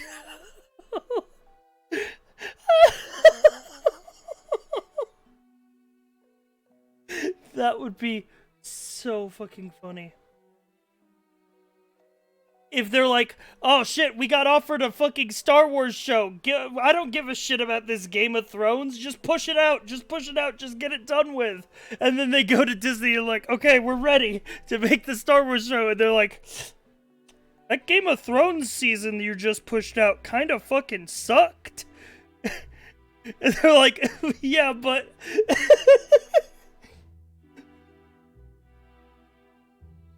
Oh... That's fucking funny. If that's true, that's funny. You fools, it was a test and you failed.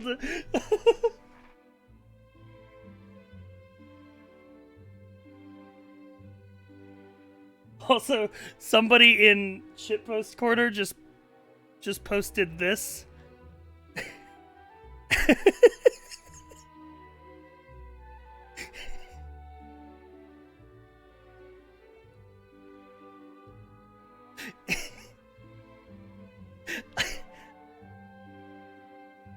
If I could post this sticker, but every time I post it, Nintendo charges me $10, I'd still do it.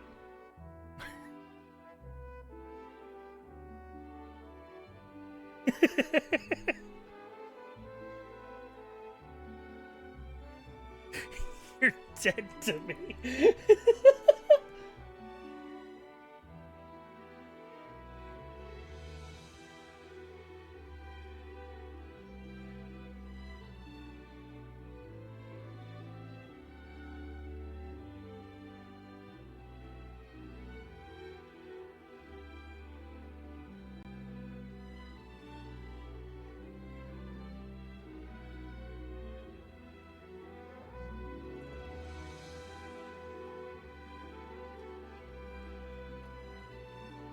For 50 coins, you have earned not only a star, but a death warrant.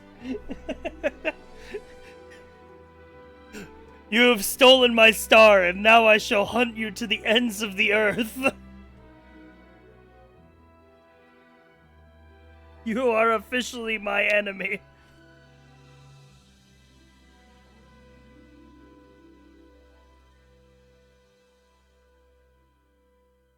What they need arrow stickers that point to each of the 4 players, and then it's just gang up on this guy.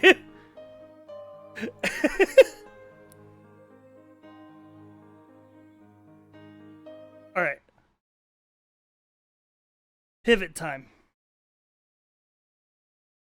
Pivot time. Pivot time.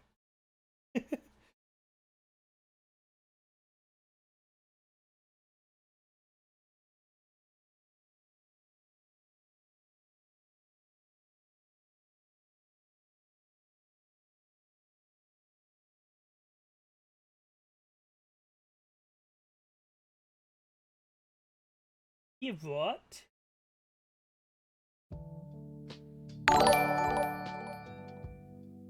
Ribbit time? It's always ribbit time. Hey! I'm pivoting, now what? What I wanted to do also with this stream is I wanted to do, like... I wanted to talk about, like, plans. Because, as you know, this week's schedule is a fucking... it's a fucking joke. It's all grab bag.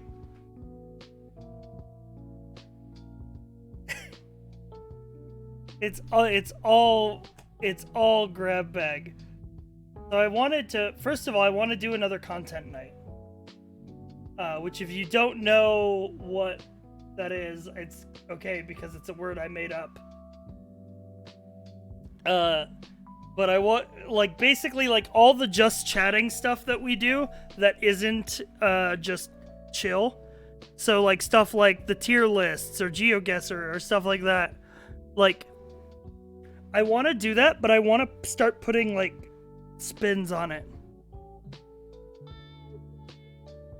You know what I mean? Or, yeah, like Wiki Game.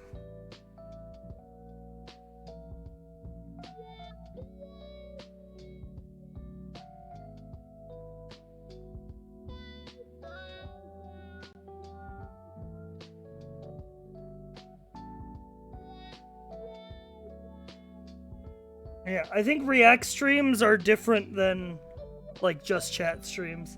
Like, me chilling out watching fucking Lockpicking Lawyer and Steve MRE is, like, way different than, like, a tier list night, you know what I mean?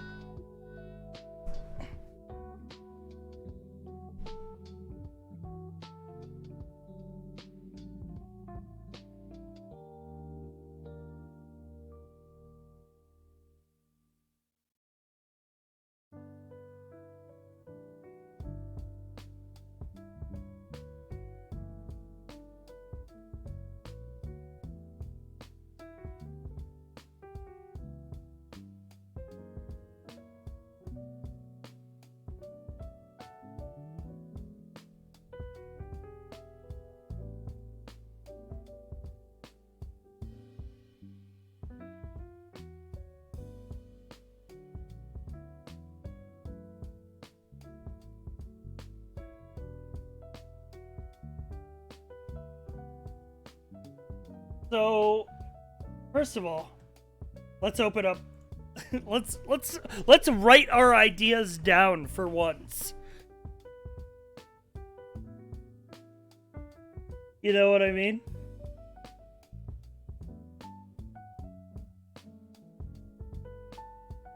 And I just saw a document that I did not realize. Oh no, I do. I don't. Never mind. We can do that? Yeah, I know, right? Crazy that I can write my ideas down in nice big font so that all of chat can read it, and with a font color that doesn't that matches with the background, and in a different font because this font kind of sucks.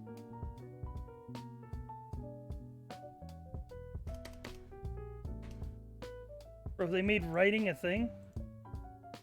Okay. Stream planning notes.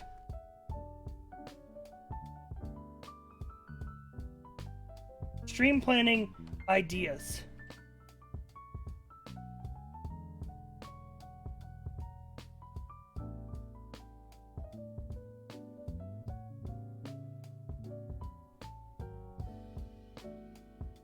So let's see.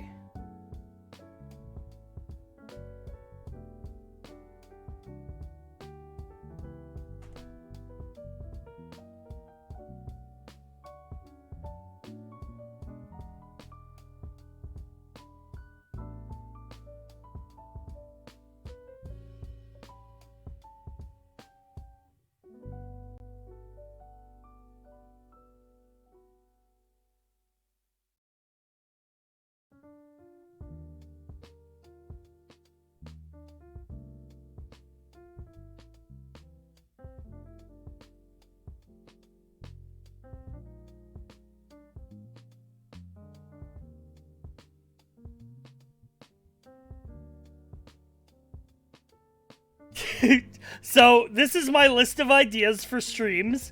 Chat, as you might realize, it's fucking empty. So I need help.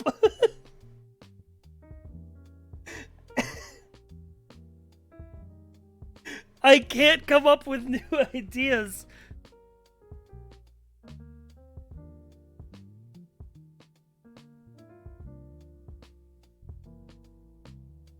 What's your skill set? What do you bring to the table?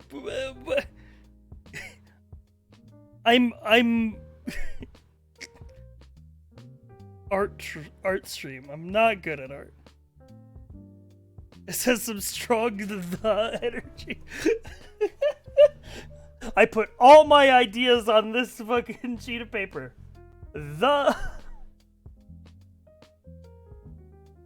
Tell us about yourself. You've been subscribed for 3 years. And what do you mean tell us about yourself? You should know me.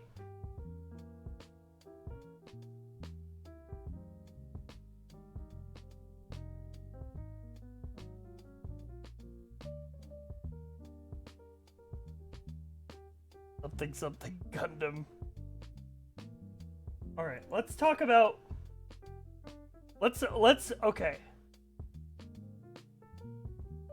Here's what we should do. We should think about.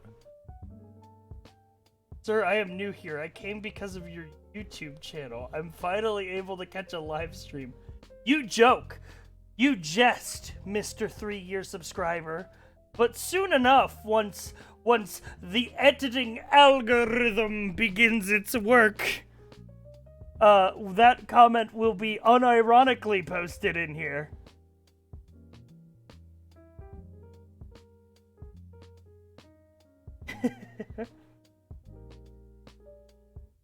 So I think what we should do is we should talk about, like, types of streams.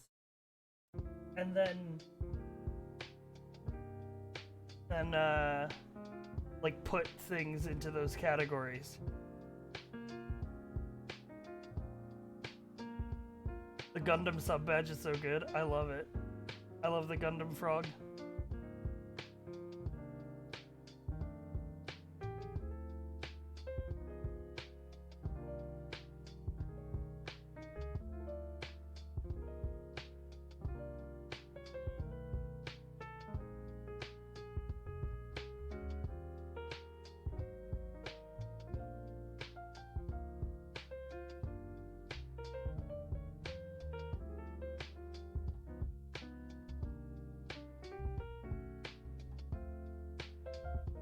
Have you thought about tax evasion? Alright. Here's what we're gonna do. We're gonna do long-term games.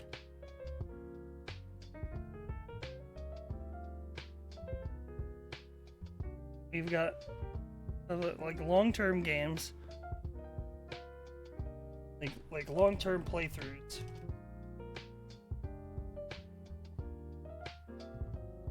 One-off games.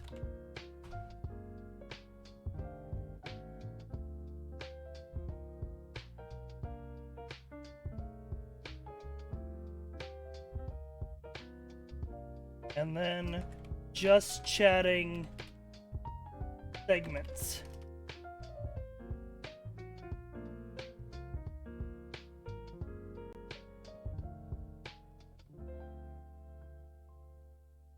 Actually, let's just do, instead of long-term thing, let's do long-term streams.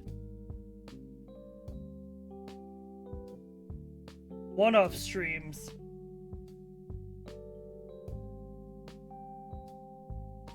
Instead of just chatting, we'll do content night segments.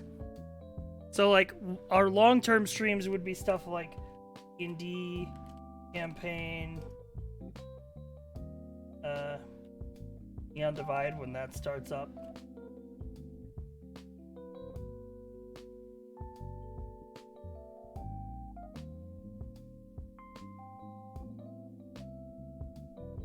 Playthrough of games. Sai, are you going to play Shin Megami Tensei 5? I'm going to give you the pass because that's your first message ever in chat, but I am not in any respect of the word a fan of JRPGs. So probably no. I fucking hate JRPGs.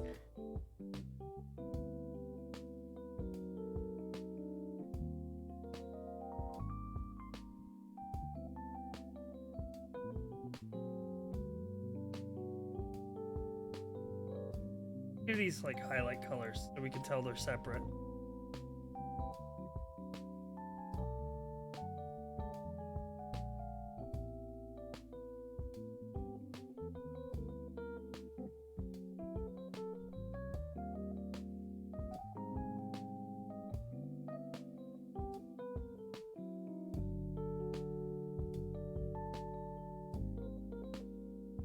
Alright, so what are our current content night segments? We have... Our current content night segments are... tier lists.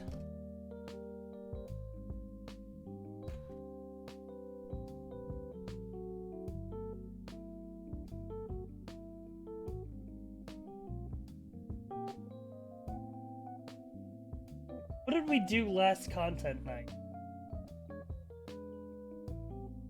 Oh yeah, Gardic phone.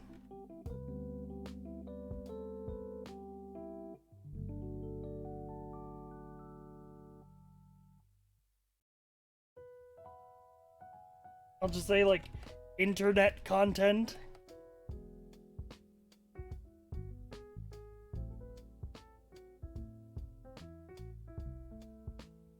Stuff like Wikigame, GeoGuessr.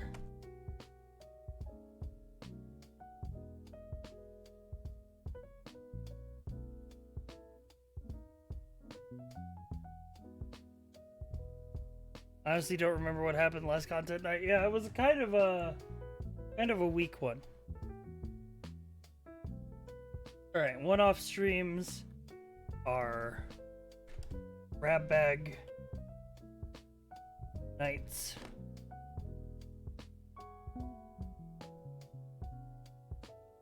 or their short games.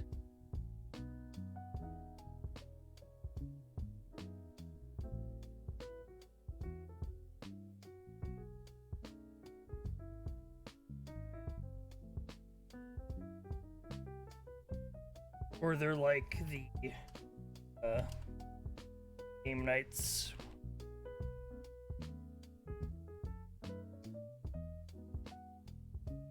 Is the crew with friends. We'll say game nights with friends.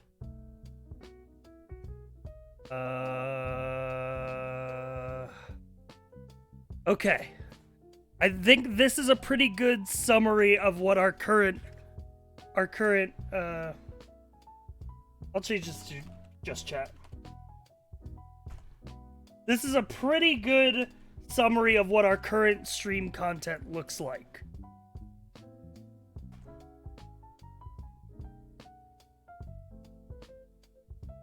Do you think there's anything missing from what we currently stream?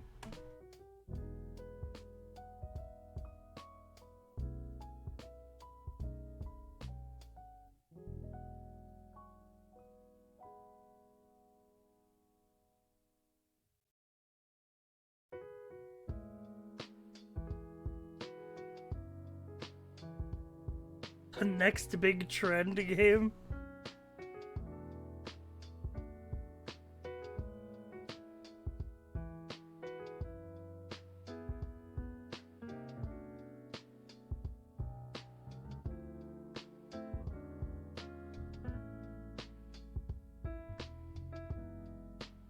Is there a date yet for when the End Divide starts? No. January, maybe. Probably January.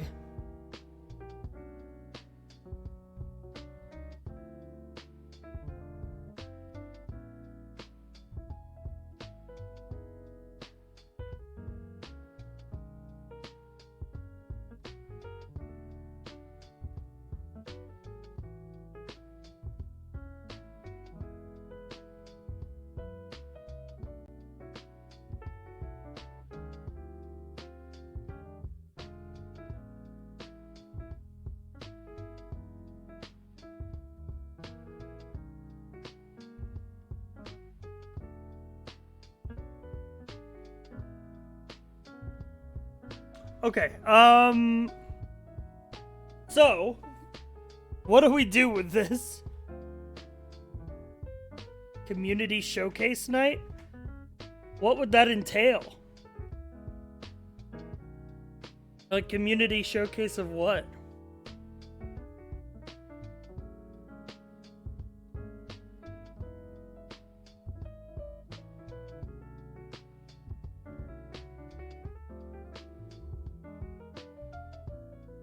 Showing off fan art in stream and the likes.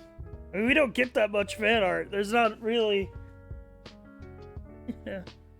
I mean, maybe if we, like, gave people time in advance as to take pictures of your setup. That might be cool. That seems like it would fall under, like...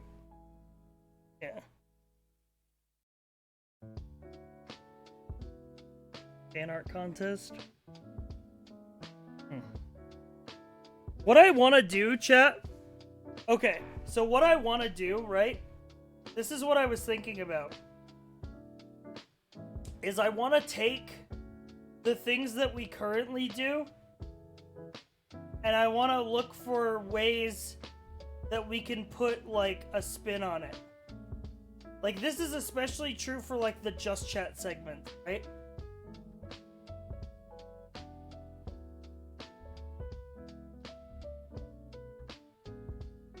I want to figure out a way to put, like, spins on things to keep things fresh.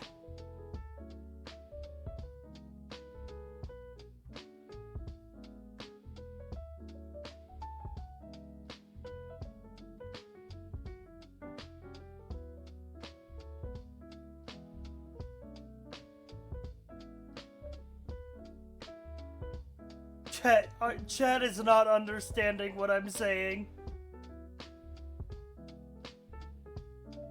Chat, you guys are not getting what I'm saying.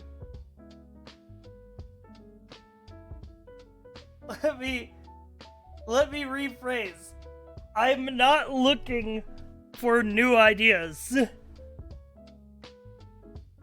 What I think is might be a good idea is looking for ways that we can do these sort of segments in a different way. Hang on, I need to take the fucking text off the screen so you actually listen. Chat, listen.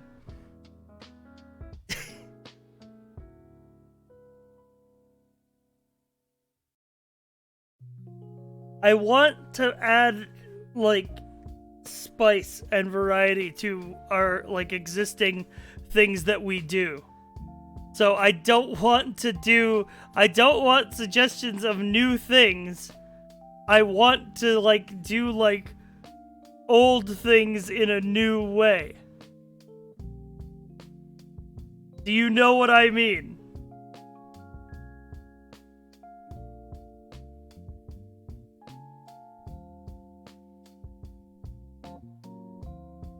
GeoGuessr, but chat gives you a starting location. I don't think that's real.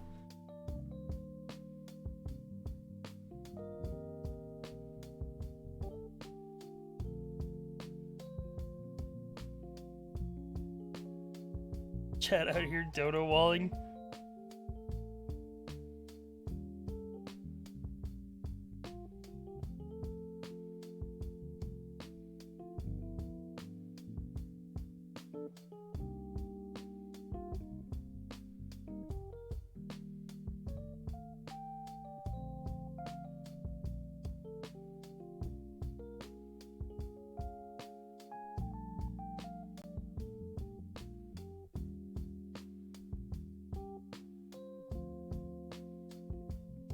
How are you supposed to do just chatting differently? That's what I'm trying to figure out. Alright. Let's just take the just mag segment. Let's just take the just chat segment. Is that actually what I've realized what I want is instead of different stream ideas, I really just want this to be just chat remix ideas.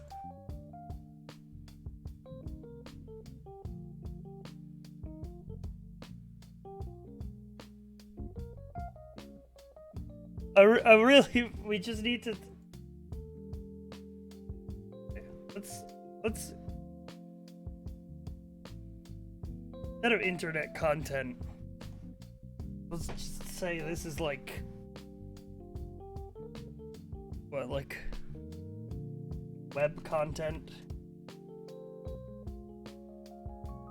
Oracle quizzes, like quizzes.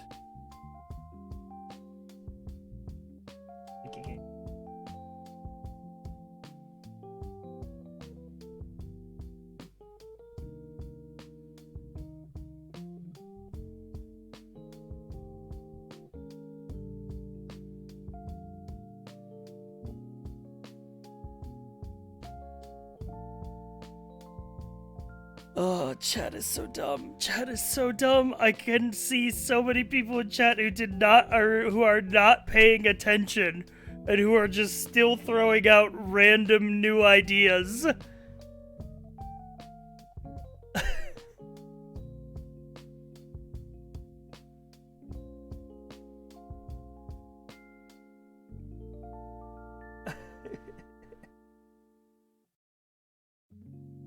Lockpicking lawyer video, but you try to pick the same lock at the same time. I don't own lockpicks. GeoGuessr but blind. Wait a minute. Wait a minute. Wait a minute. This could be good. Wait a minute. Okay, I need to figure out how to do this. Imagine GeoGuessr, but you guys are describing the scenery. I'm just clicking on the map.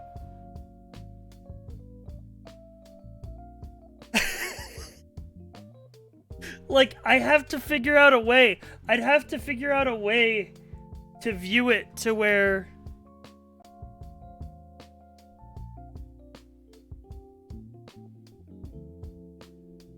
Like, let's look at the, like, GeoGuessr view.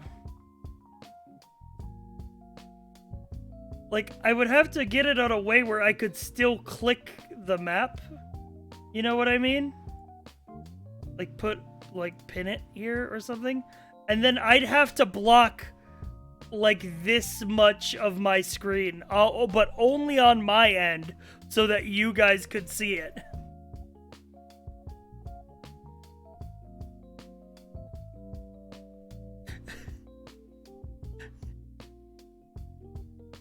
Put sticky notes on the screen.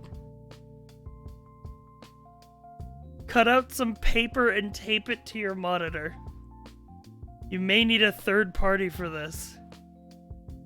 Put an actual piece of paper on your screen.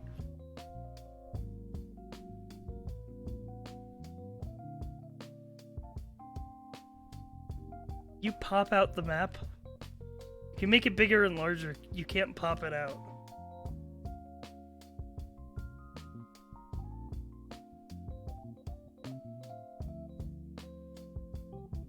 I'd have to, like, I'd still have to, like, drag the mouse around, right? Make map huge, but then you guys can't see it. An OBS source, but covered on half of your screen? Okay, so, like... Hang on. I got an idea. Can I open up a second OBS while I'm streaming? Yes.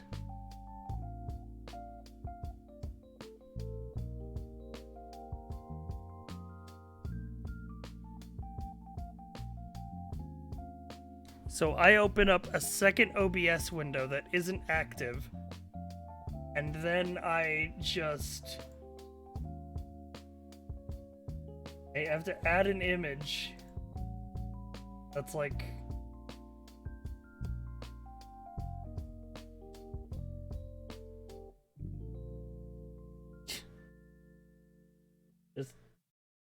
Just completely, just block it out. Okay, bad example image because it's very wobbly.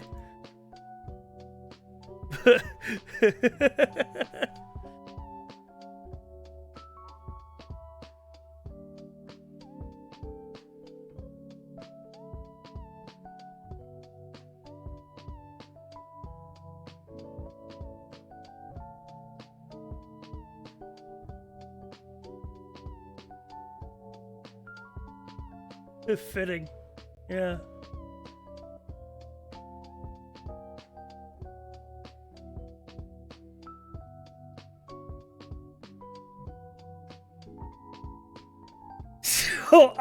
So then I maximize this on my other monitor, and this is what I'm playing off of.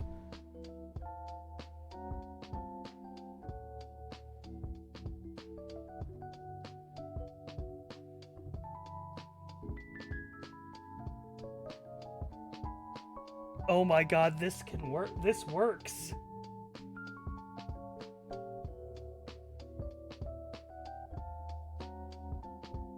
Holy fuck. Holy fuck. Can we test run this? Guys, can we test run this? Let's give it a test run.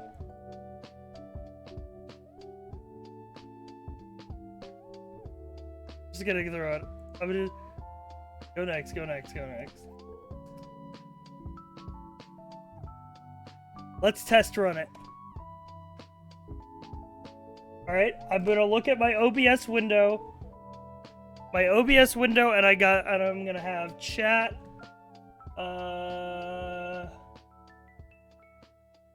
Hang on.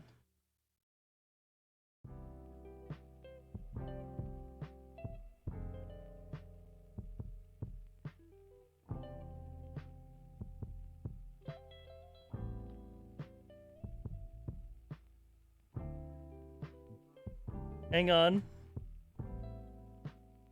Okay, I'm gonna play off of this monitor. So I'll make that big enough so that I can see the map. So it's gonna be just the map in chat. Oh wait, I need to move it over here. Move it over here, move it over here.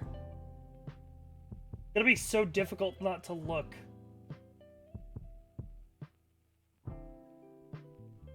What if I turn off this monitor?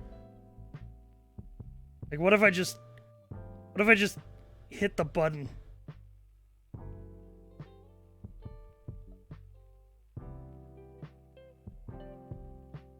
How are we gonna read signs and stuff? You guys have to direct me. You gotta direct the camera.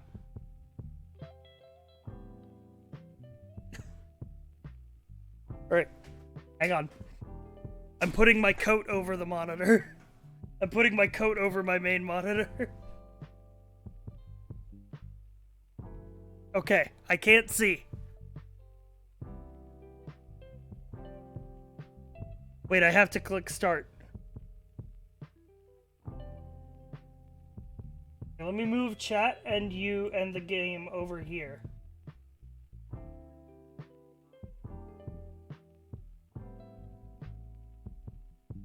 Okay.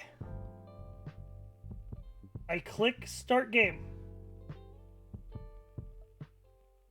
Oh fuck, the map's not big. Where's the pin button?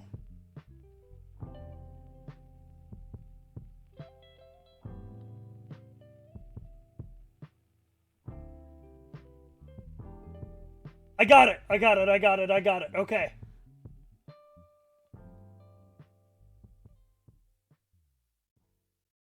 I did not pin it. Oh, I did it, I did it, I did it.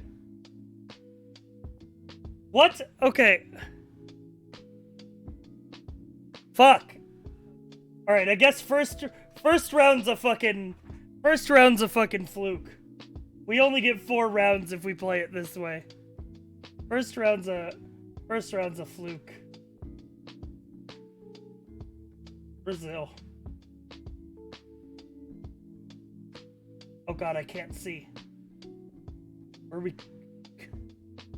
Hang on, peel back the curtain. Were we close? Kinda close. Okay, play next round. Oh my god, the map doesn't default to what it was in the last round. Hang on. I'm gonna move one of the covers up a little bit just so I can see the pin icon. Okay. I can't see the map.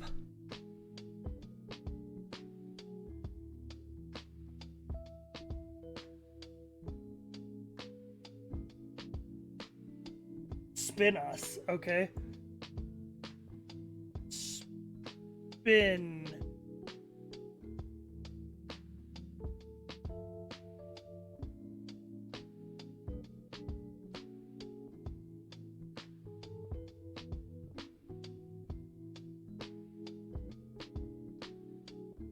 We're in a residential area. That really narrows it down.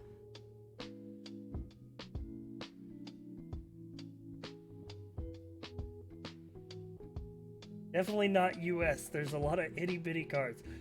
White houses with brown brick roofs. Lots of family cars.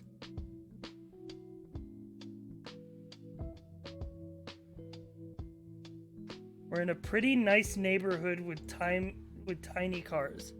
Alright, nice neighborhood, tiny cars. I'm gonna guess...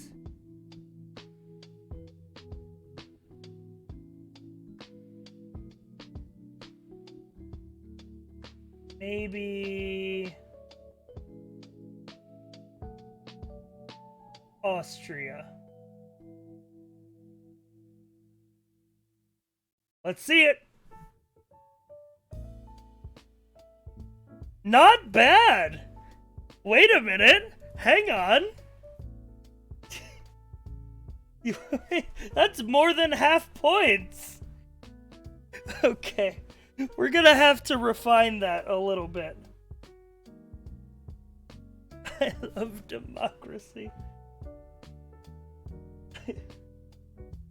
I like that idea. Alright. Alright, so I'm writing that down. GeoGuessr, but I can't see the map.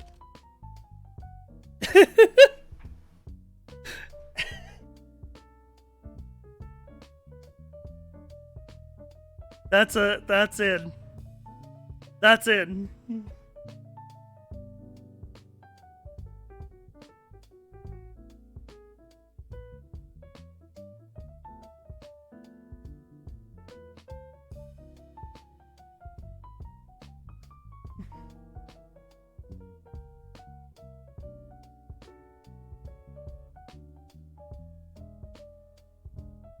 GeoGuessr,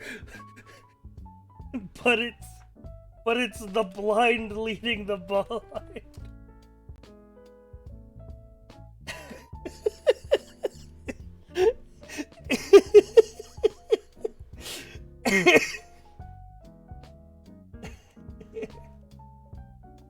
I can't see the map.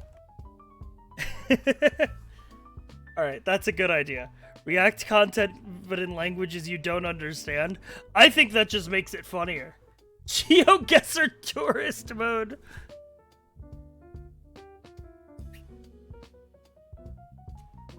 It's literally you guys just describing to me what it looks like. And then I'm guessing based off that. That's so fucking funny.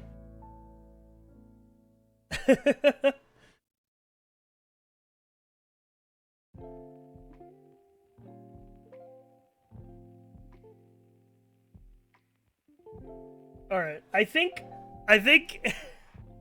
this is what we need. We need ideas that are like The Thing, but and then with a twist. You know what I mean?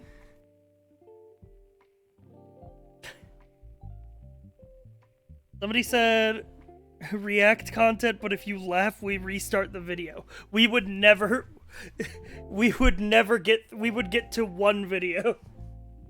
We would never get through. I like the idea of React content, but if I laugh, the stream ends. It's a great way to end a content night.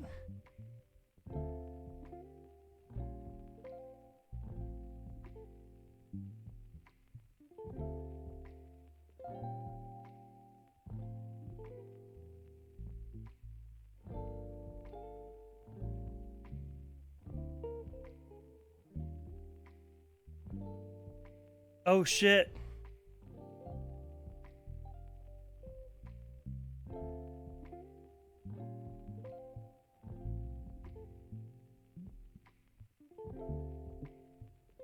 Yo, chat.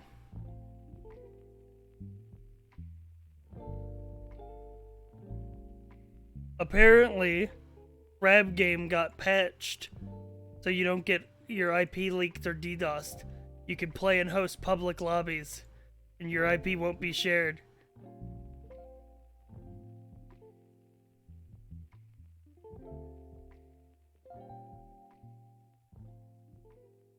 You guys wanna play the Squid Game?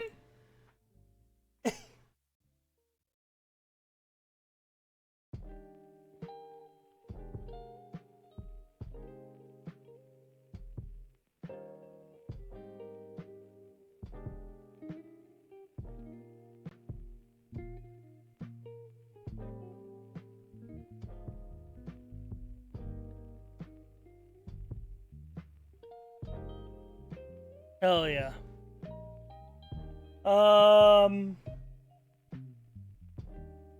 Let's see.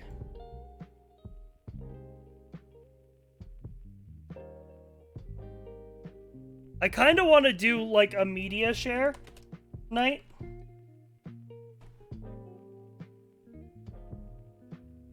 Which is, if you don't know, that's chat's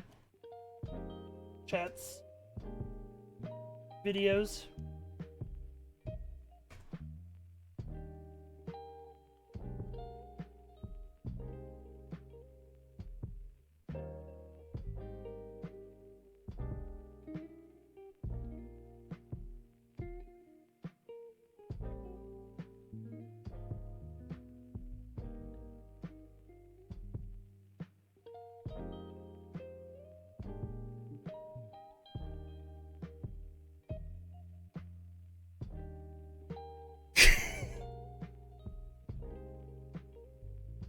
Gonna need some moderation for stream safety.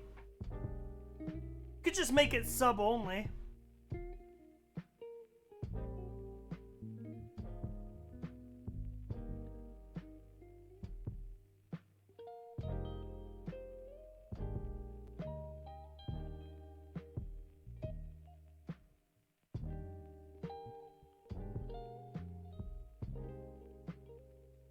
So most of us are subs? Yeah, but and if you're subbed, you're not gonna fucking, I don't know about some of these green frogs.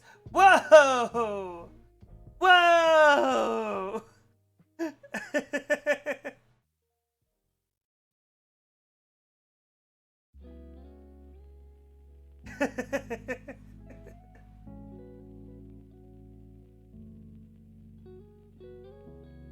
Probably just moderate it. I don't imagine a lot of people would suggest bad stuff. Moderate it.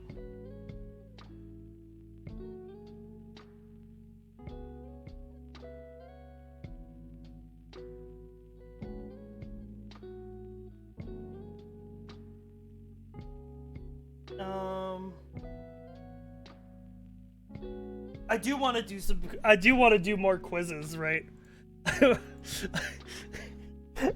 I had a fucking stupid idea, but I'll run it by you guys.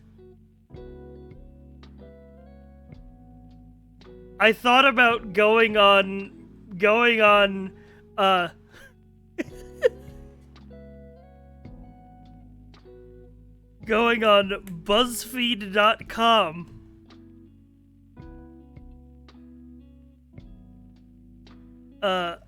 and finding just some of the most like white women quizzes that I could find and just get a bunch of them. That's worse than Watch Mojo. I love Watch Mojo. I love Watch Mojo. I love the content farm.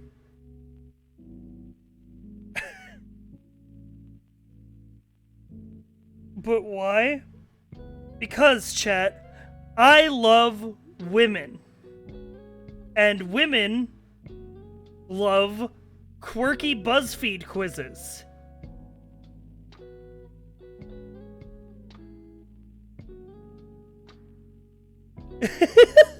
Based. It'll either be horrible or incredibly funny. Release us from your Watch Mojo. I love what's wrong with Watch Mojo? What's wrong with Watch Mojo? Y'all are haters. You know you want to see top 10 anime hated by their creator. Or top 10 gift ideas for the Watch Mojo fan in your life.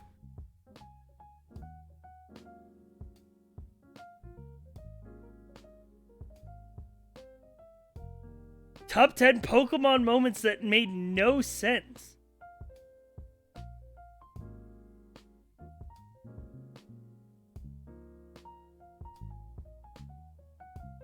Top 10 PlayStation 2 games that are still worth playing. That might be a good... I could get some content from this. We could get some game ideas from this, chat.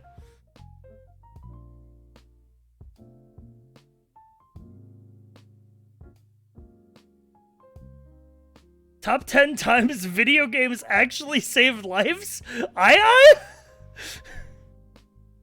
Monkey Ball?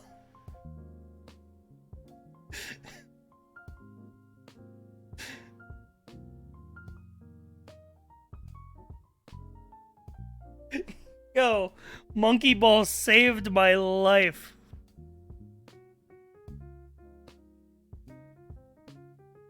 Chat, can I click this?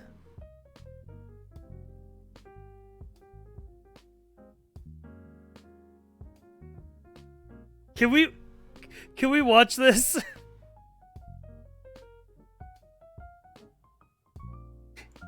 Give me one Watch Mojo.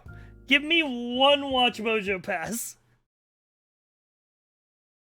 I'm very curious. I want to know how Monkey Ball saved this guy's life. Though here's the stipulation, all right? Give me one, but I get a redo if this turns out to be stabbed. One video is a treat. Thank you for the 100 bits. All right.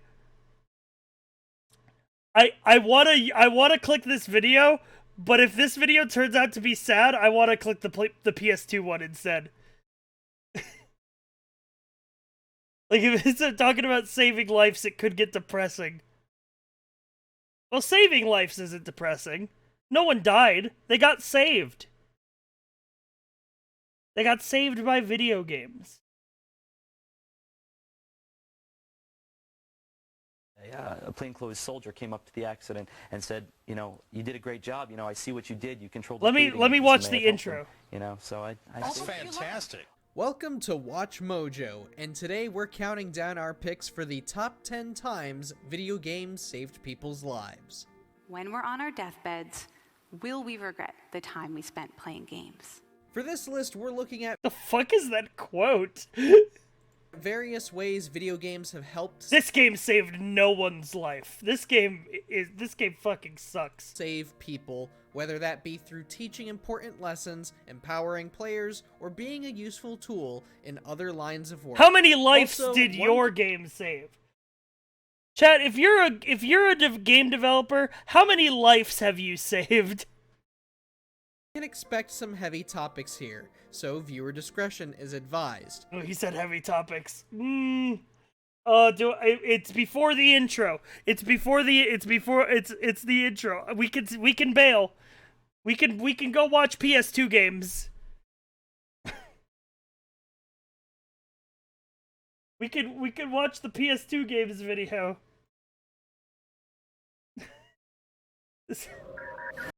I have to know.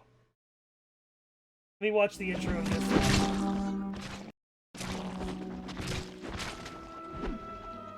Welcome to Watch Mojo, and today we're counting down our picks for the top 10 PS2 games that are still Sci-Fi picks vids, but check and pay to skip.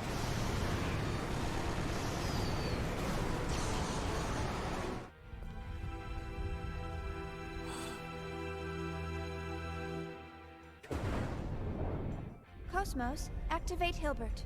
Roger. For this list, we're naming off a handful of PlayStation 2 games that have stood the test of time. This isn't to say one has aged better than the rest. We love them all the same. Which PS2 game have you been itching to go back to? Let us know in the comments. Okay. This is really like this is like uplift, this is like upbeat cookie cutter content. This could get fucked. Top 10 times video games save lives. This could get kind of fucked.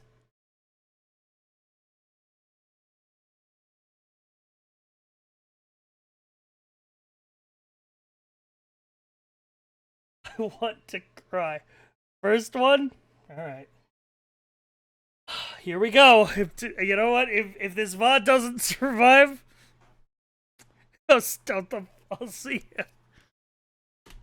How have video games helped you in your life? Share with us in the comments below. Shut them. No! You can't. Top 10 times video games told me to put the gun down. You can't say that, chat. Chat, be good. Number 10, Tony. Tony? Which is right there. Okay. Inside, helping to teach the technique is a 15-year-old. 8-10 inch incision versus... There have been a handful of examples over the last decade or so of kids using techniques in games to avert serious situations. What is he? Though we haven't like seen medical anything stuff? quite like this. Tony, a 15-year-old high school student, would blow the minds of various surgeons after showing them a new way to conduct hysterectomy operations. The tool Tony developed was for nothing grander than a school science fair, and it was designed for the user to employ the same hand-eye coordination skills one would use playing a video game. It also helps that Tony's high school offered medical courses too, but still... That doesn't count as video games. He just built a thing. A video game didn't save him. He just built a controller for surgery. It's cool to see gaming That's continue fake. to make leaps into the medical field. With this, It you have is to look cool on screen though. to know where you are. It is cool though. That is cool. He made technology. He made technology that saved lives, inspired by video games. What a hero! What a hero! Inside the actual body. Tony suggested that they do a vertical instead of horizontal. Number 9, Dr. James Rosser. Oh, here we go. Speaking of surgeons and operations, there is one doctor whose methods might seem a tad odd to those who aren't into gaming. You need surgery. Have monkey ball.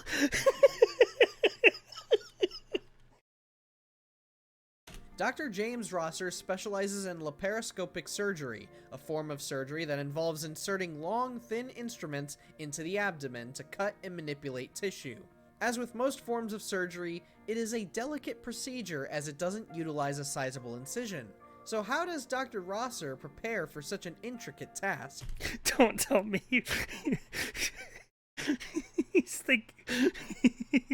He prepares his hands by playing monkey ball. Why, he spends a bit of time playing Super Monkey Ball.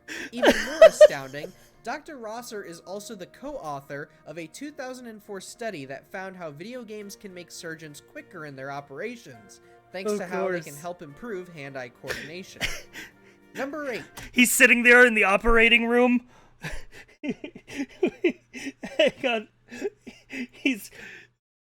Hang on, I need a fucking visual.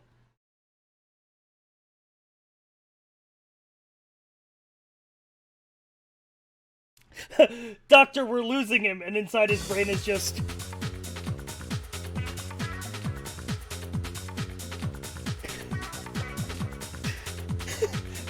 Come on, gone.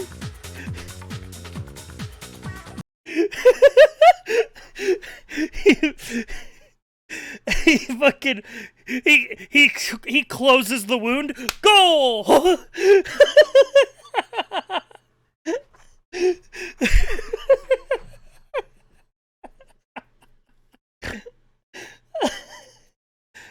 Shoutouts to Monkey Ball, saving lives. Number 10, God of War 2. What? Wait, how? I prefer Ape Escape myself. Of course, These are the a God bits. of War game would make it onto the list. No matter which one you play. What do you mean, of course a... Wait, oh, this is the PS2 game. This is the PS2 list. I thought God of War saved lives. I thought God of...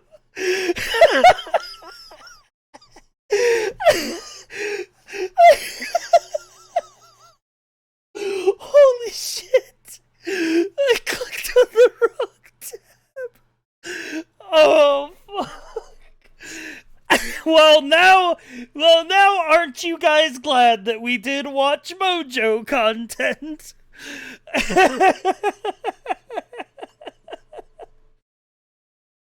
Okay. Holy fuck.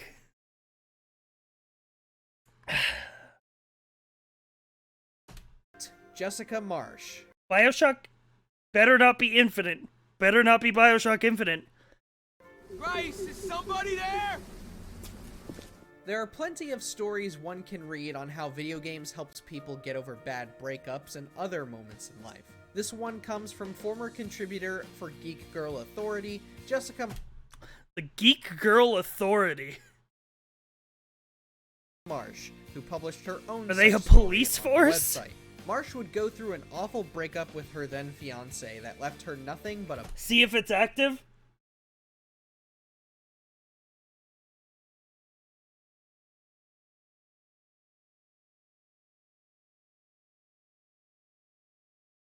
It's active. November 4th.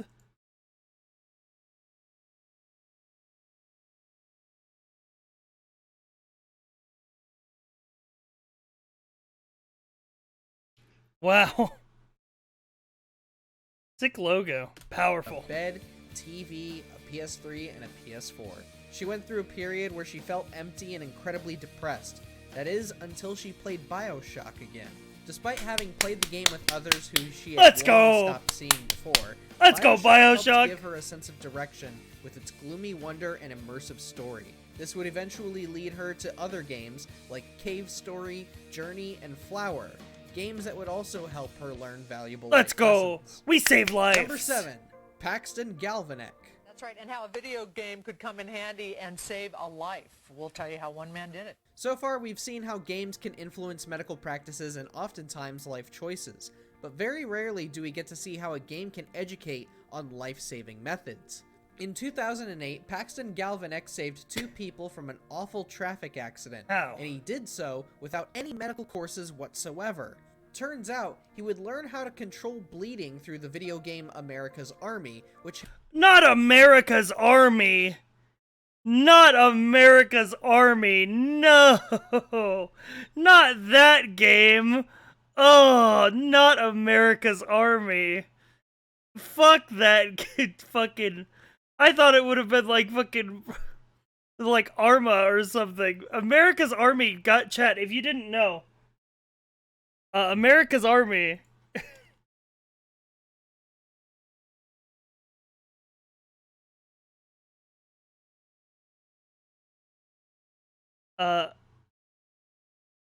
America's Army is a long-running series of I feel like it's okay to say propaganda game that are all about like how good and cool it is to be in the US Army.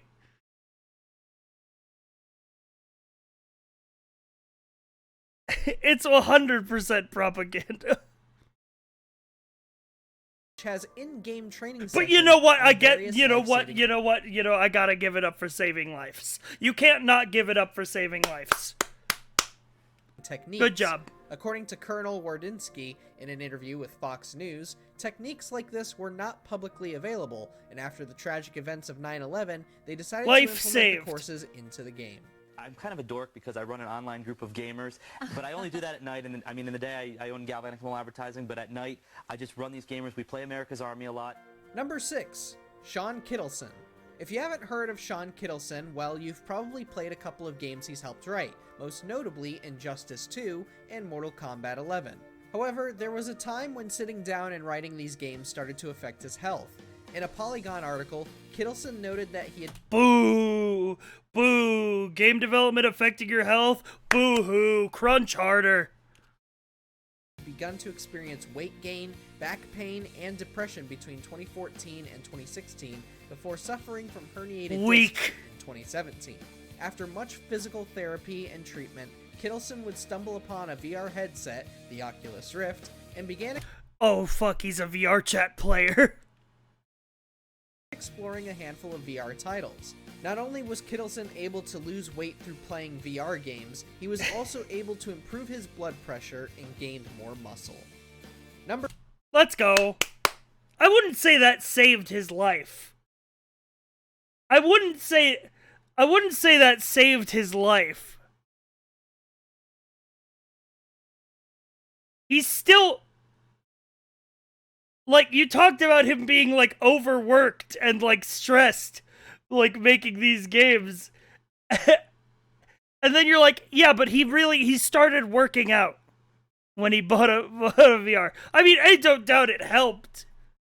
But he's still overworked. Jane McGonigal. When we're on our deathbeds, Professor will we regret McGonagall? the time we spent playing games. For those unaware, Jane McGonigal has long been a prominent figure in the world of gaming, specifically the area of gaming that focuses on mental health. Through gaming, McGonigal has found ways to help people with motivational issues and even developed an app to help folks improve themselves called Super Better. Surprisingly enough, Super Better? This is an ad. This is an ad. This is an ad. Super Skip. Better was original. Skip. This is an ad. Refuge. Skip. More real. Wait. Strength and +1 intelligence. Number 4. Seeking. TF2 saved lives. Let's go. Let's go. Refuge. A common belief joked about online is how our online friends are sometimes more real than the ones we know in person. That's not a joke. It's not a joke, Watch Mojo. That's just how it is.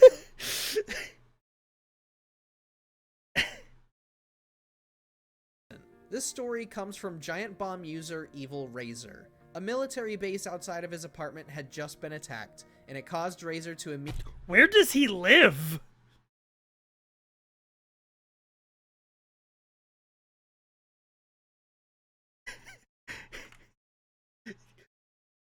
immediately flee his home. Unable to get a hold of friends... Oh, he lives in the Ukraine.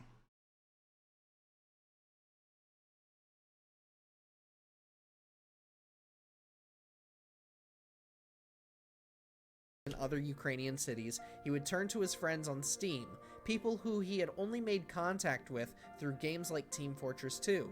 Much to his surprise, they all helped give him food and shelter until he was able to seek asylum in another country. As Razor himself preaches at the end of the story, never take your real-life friends or internet buddies for granted. Truer words have never been spoken. Let's go! That's actually... Wow. Good friends. TF2 saved lives. Number 3, Garen Turner. Post was talking about Dota, not TF2. They lied. Doesn't matter. TF2 saved lives, baby. Woo! Revisionist history. Hi, Grim Blitzrow here, the greatest announcer of all time and star of the most outrageous sports game ever. In June 2018, what the fuck World is Health this? Organization's definition of gaming disorder sparked controversy among games media pundits and developers.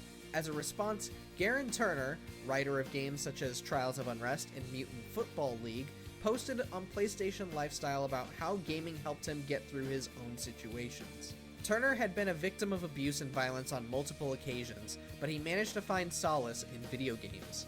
This would inspire Turner later in life to go into writing for video games, and he's even gone on to work in movies and sports as well. Number 2, Sarah.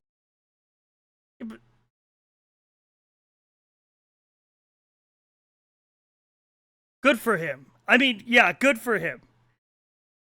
Didn't save his life, though.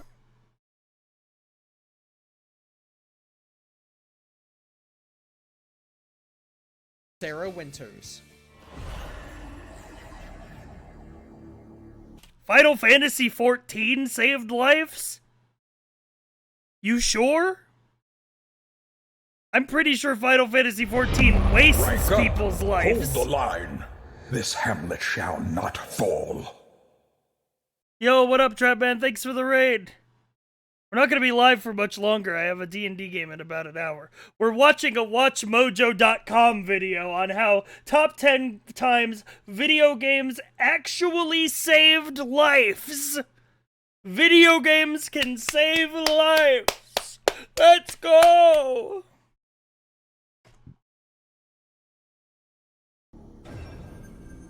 Final Fantasy 14 has saved no lives. No lives. In fact, it's unsaved lives. Quite a bit of turbulence to get. If your life was saved, Final Fantasy 14 put it back in jeopardy.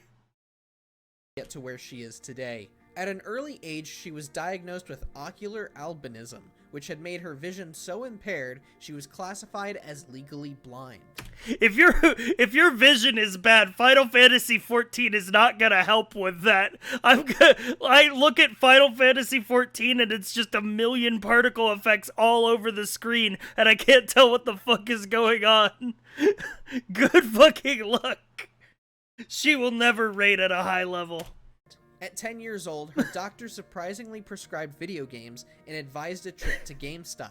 It was there she would receive a couple of games, as well as a Game Boy Pocket. Let's go, 2 Pokemon! years of Breakout and Pokemon later, and Winter's vision improved twofold, allowing her to... Pokemon saved lives! Fuck you, Final Fantasy! Pokemon saves lives! Go from reading massive books with large font to regular-sized ones. To this day, Winters continues to advocate for and help improve accessibility options in games, and has even worked on bigger titles such as Final Fantasy XIV. Boo! Oof, weebs suck. Before we continue, be sure to subscribe to our channel and ring the bell to get notified about our latest videos. You have the option to be notified for occasional videos or all of them. If you're on your phone, make sure to go into your settings and switch on notifications. Number 1, Zhenghua Z Yang. No shot, this is Doki Doki Literature Club. No shot.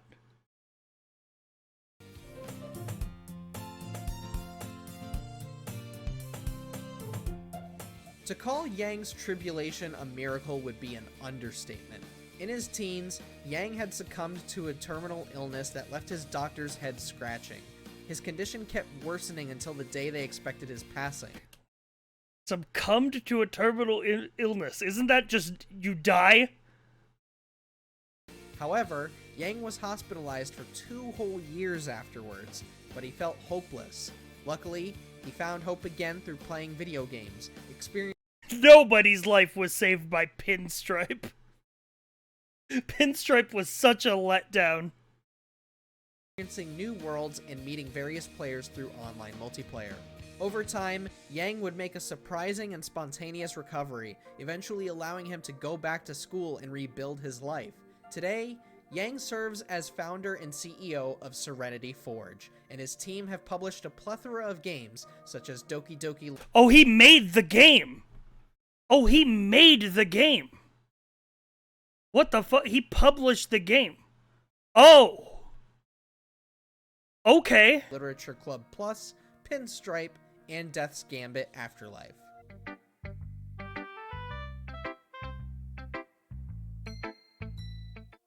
In the mood for more... Hey, you know what? He went on to publish Weeb games, but that's a life saved by gaming. That's a life saved by gaming, you know? But he is a weeb, so, like... You know? Like, you could have done better things. You got a new lease on life. You could have done better. You you could have published better games.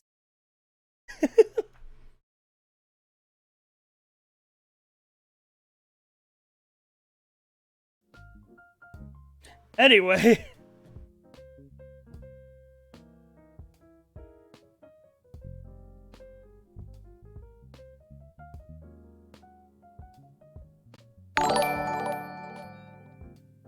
You're taking us with you to D&D, right? No. No. This is Thursday, so it's Harm's Lancer game.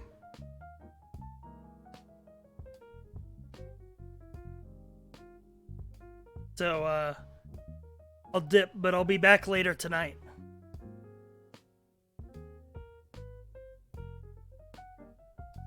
You mean you're not a weeb? No. I fucking hate anime.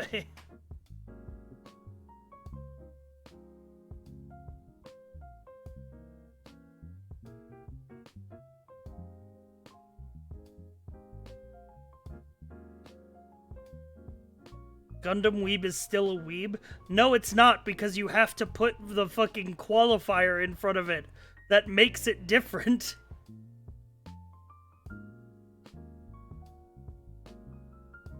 Who's streaming the D&D? Nobody.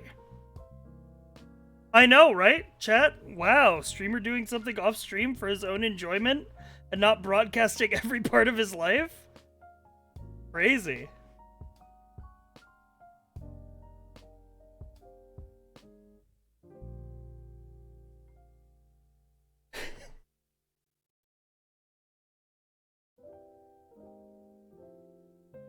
How am I supposed to fill my Sparrow's social needs?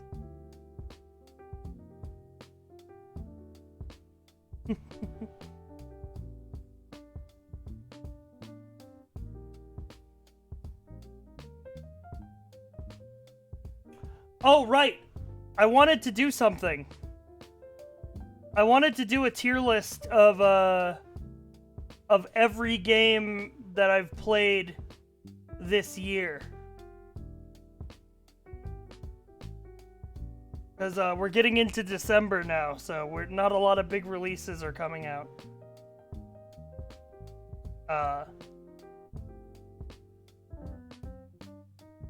So I think making a list of all the games we played this year and rating them and seeing what is the best, what's my game of the year. I'm gonna give you guys. I haven't looked. Maybe there's something I played early in the year that was like really good. But from just my gut feeling, Inscription is probably my game of the year.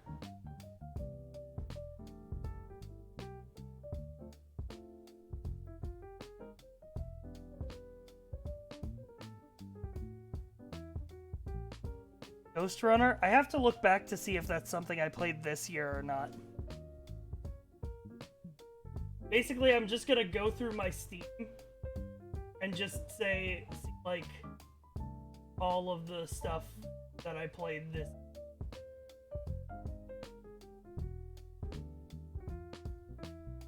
(2020) close category. So, like, of the that I played this.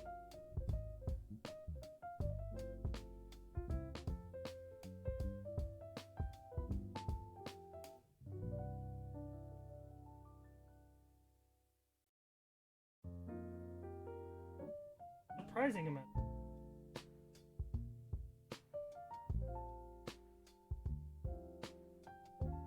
Yeah, I played Inscription today.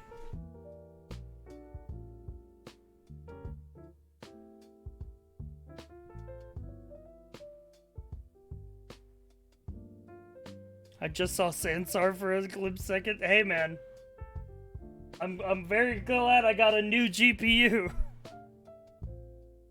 You know, that was before the chip shortage too. Grab that GTX 1080 from the Sansar payout.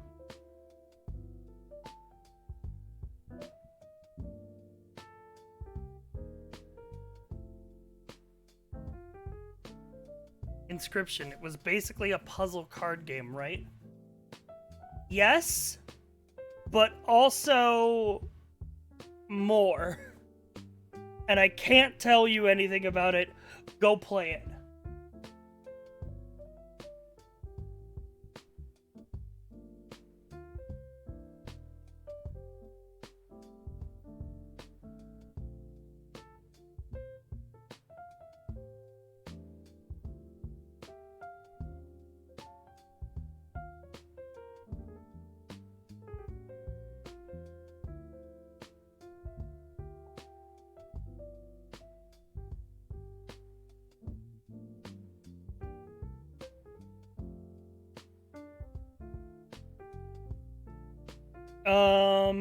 Yeah, okay. I'll put that on the remix ideas, by the way. Every game played in 2020 on list.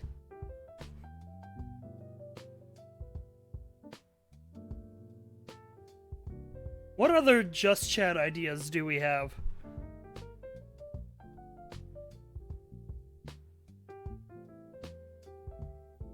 I don't really know. Oh yeah, I want to go back to Red Dead RP at some point. I'm very curious to see if it's, like, good or not.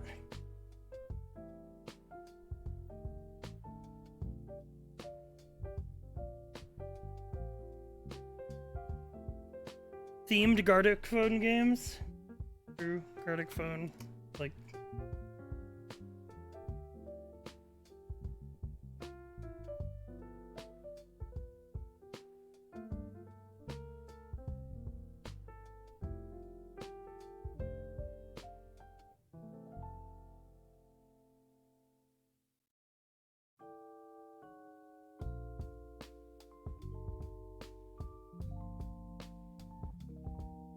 How was Jackbox? More of that?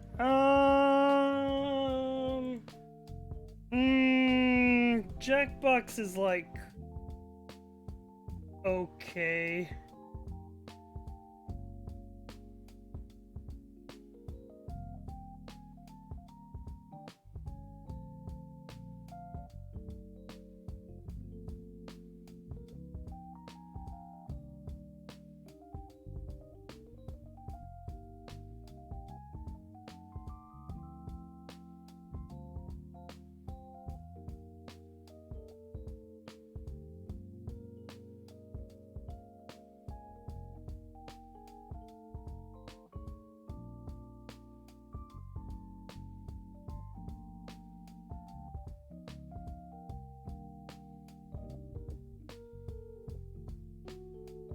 Regular podcast with friends. That's not really much of a... That's just chat with more people.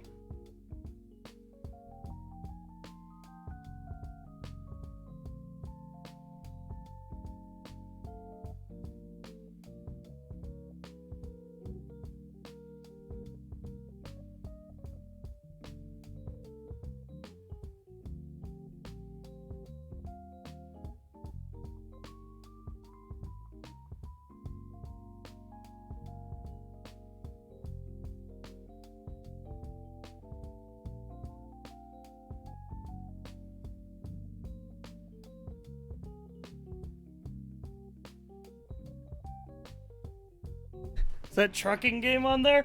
Oh yeah, I played a trucker game with Ewick the other day.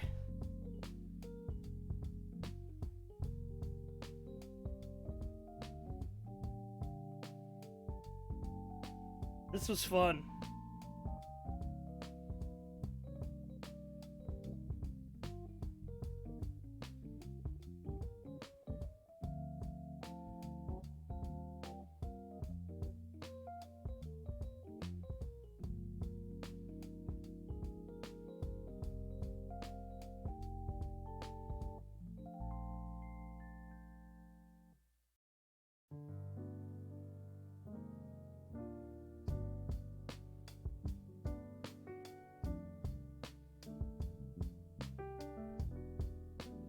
Ice Road Truckers the game.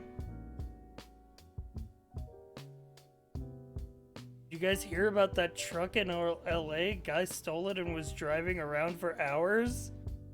What the fuck?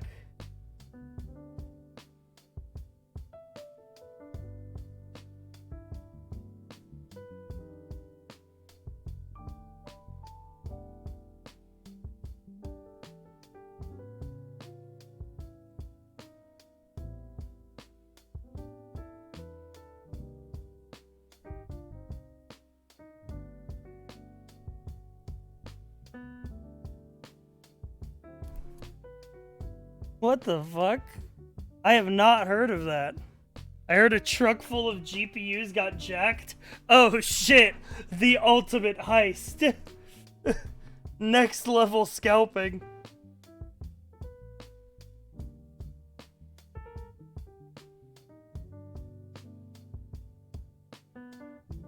That's huge. Payday 3.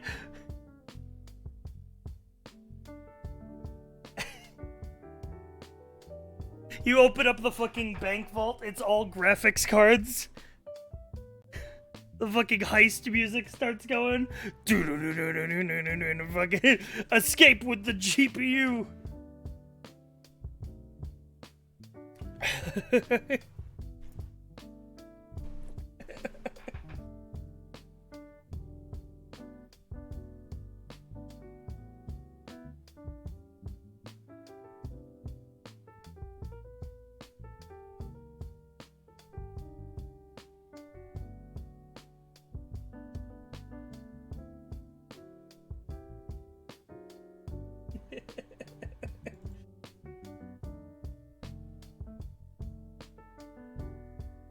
Some guy walked out of a Macy's with one of those rotary displays full of jewelry.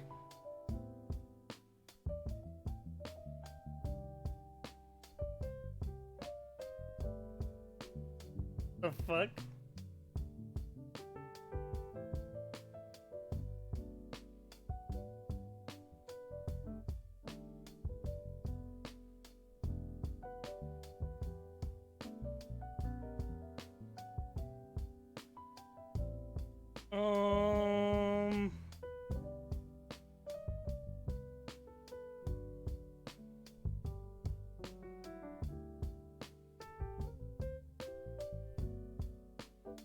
Okay.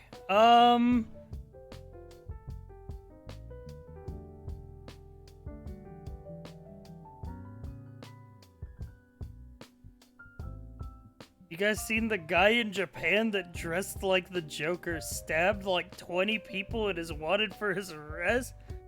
What the fuck? Somebody in Japan had a Joker moment? It would be Japan.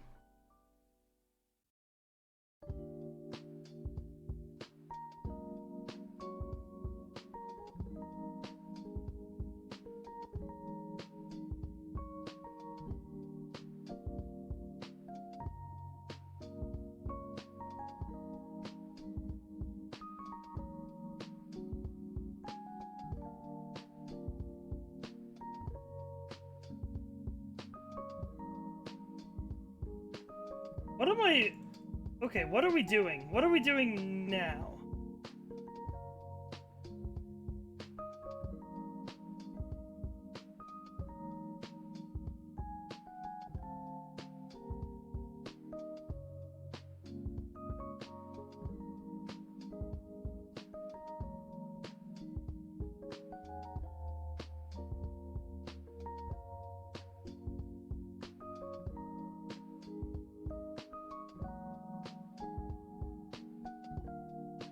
Farm watch mode, yeah.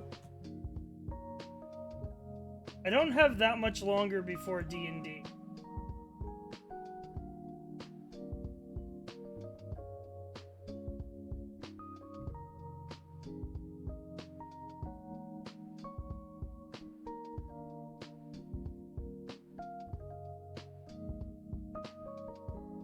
Before Lancer. Have you played the Ape Escape games? Yes, I think so, when I was real little. The best Ape Escape game is Metal Gear Solid 3.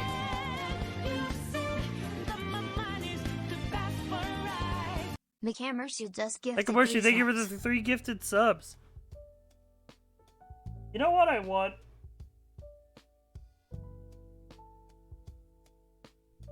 Give me another game like Metal Gear Rising. Like, give me Metal Gear Rising again, but different.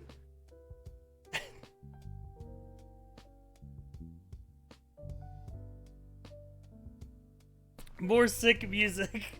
Yeah, exactly. Dude, the fucking... Oh, man. The first time you hear fucking Rules of Nature in the middle of the boss fight...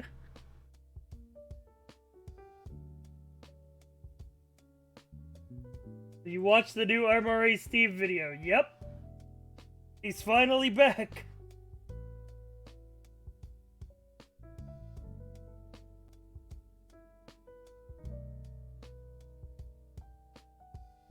It doesn't even have to be a Metal Gear game. Give me the exact, like, mechanics of Metal Gear Rising in a different, like, package.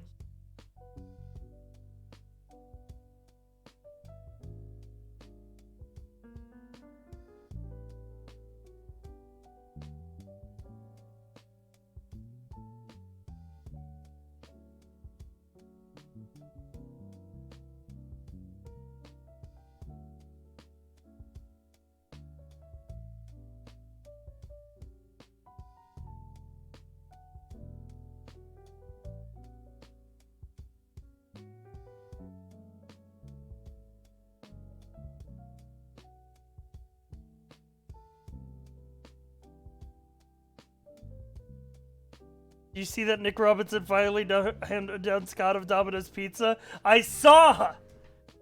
I fucking saw! He had an interview!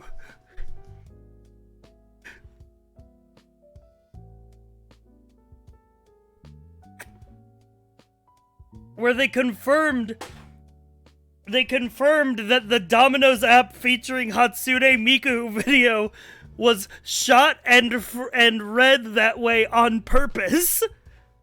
It was meant to be funny.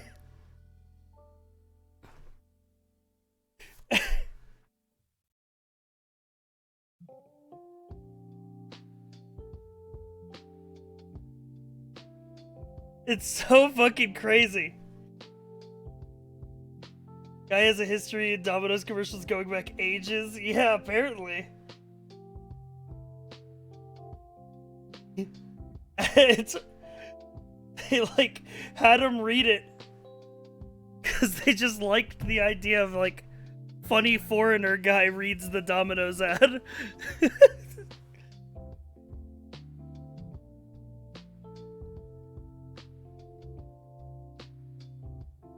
Finally playing Halo again. It makes me happy, but I hate my Halo 2 multiplayer. I don't go back to Halo for the multiplayer. I go to Halo for the single player. Dude, oh my god, chat. I saw a fucking video. Earlier, like the other day, about people, like just a compilation of clips of streamers.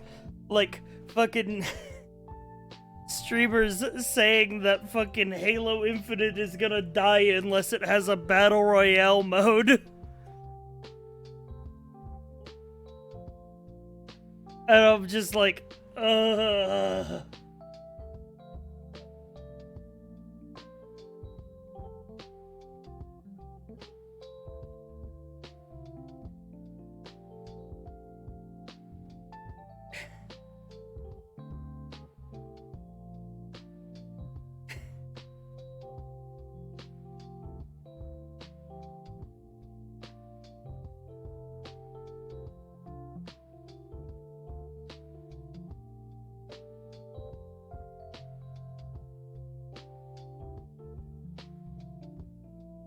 man.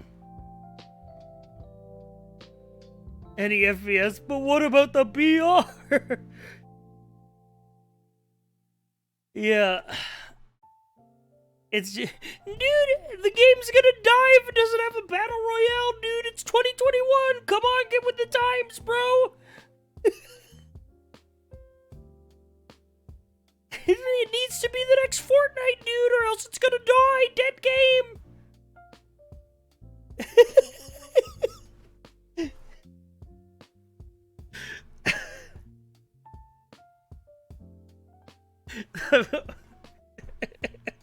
I love how I knew exactly what you were talking about when you said the tomato super voice. I love when he does that. Halo needs to have battle rifles. True. Here's the thing that the like video I saw was talking about. What people really mean when they talk about like, oh, Halo Infinite is going to die if it doesn't have a battle royale. What they really mean is that they want to play another game, but their audience as streamers will only watch them play battle royale games. Because a lot of them are like big Warzone streamers.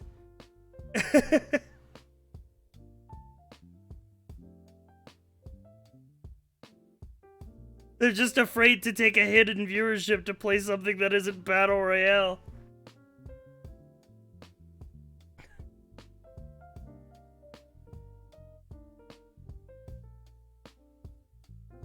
The suffering. Listen, I know how much it sucks to be pigeonholed into one thing as far as internet content goes. I get it.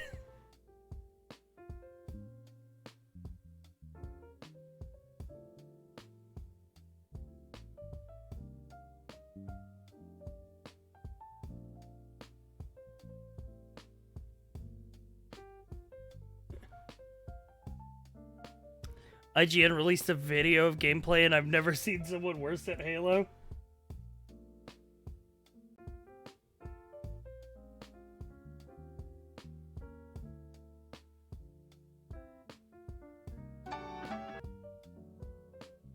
Yeah.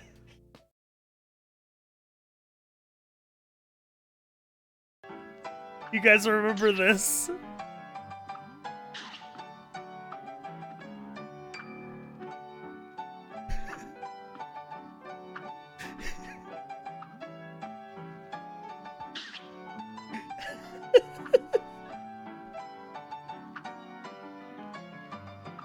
Oh!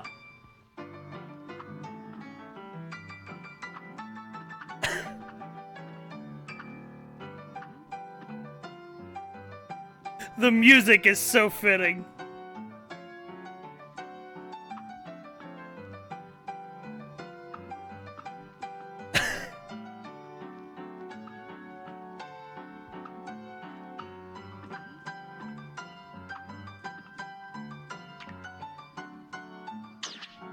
This is why I don't trust game journalists when they say game hard.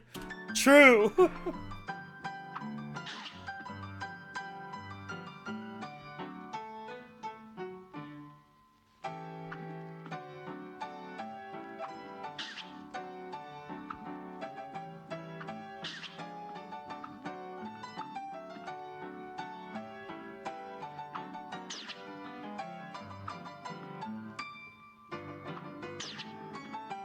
He just...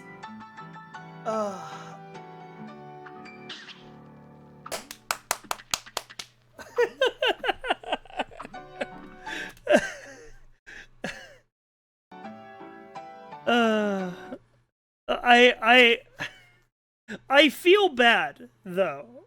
I do feel bad for them because here's the thing. A lot of people who end up as games journalists don't go to school to be a games journalist. They go to school to be a journalist. And then when they can't make it in like actual news journalism or stuff like that, they end up as games journalists.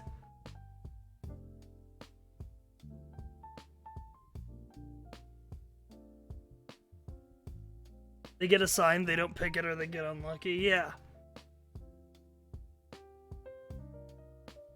Like, I'm in the position where if I see a game that is not anywhere close to the kind of game that I would play, I can just not play it. But imagine if it was my job to play a JRPG.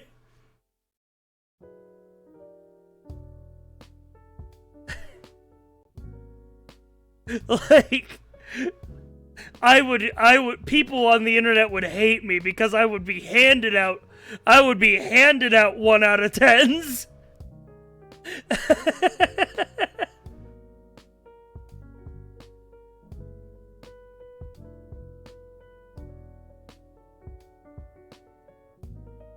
Too long.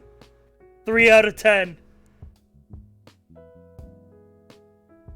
How would you rate Kingdom Hearts? The best Kingdom Hearts game is Kingdom Hearts 1.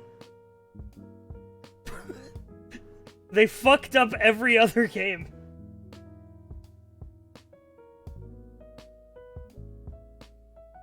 Except for the DS one. The DS one was good.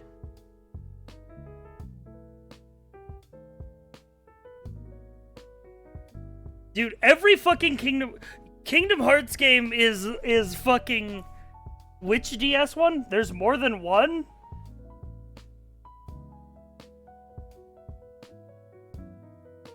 The one where you play as Roxas. I don't fucking know the name.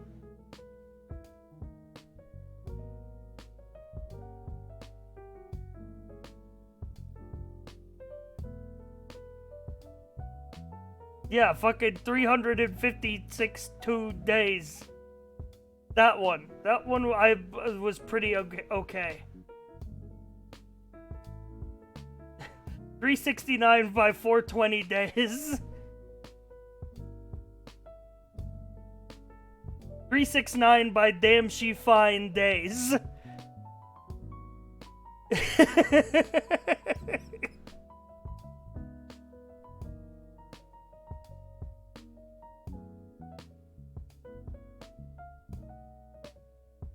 Oh, fucking near replicant 3.141856, whatever the fuck version. I do feel sorry for some game searches because all it takes is one review that goes against what a publisher wants you to write and bang, blacklisted forever. Yeah, exactly.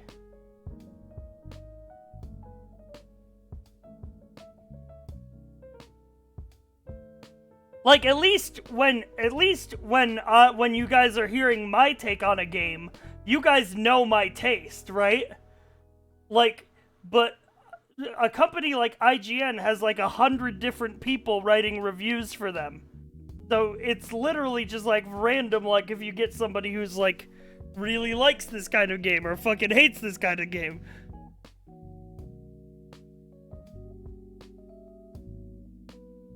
You guys really want to get me started on Kingdom Hearts. When I have fucking D&D in 30 minutes, you guys really want to get me started on Kingdom Hearts.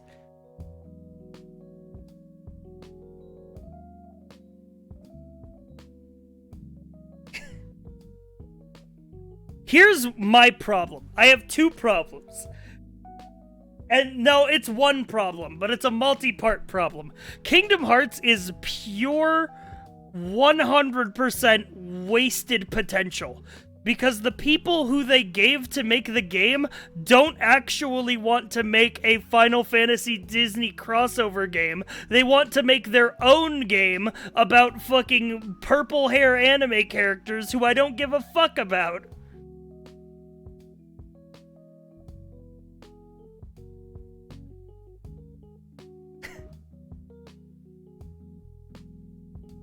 Like, the base idea of Final Fantasy and Disney characters fusion RPG is such a great idea, but then they introduce 19 different hair color anime protags that are complete original characters who I don't care about. Because they're interchangeable with each other, because they're all blank slate anime tropes. I would care if they were Final Fantasy characters.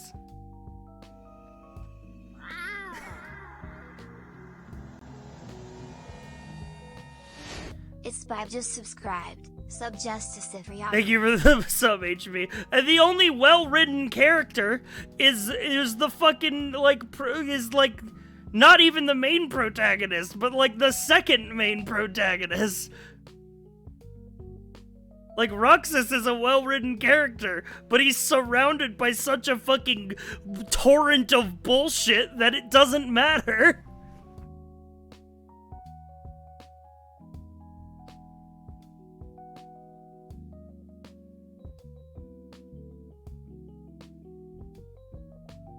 Where the fuck are all the Final Fantasy characters?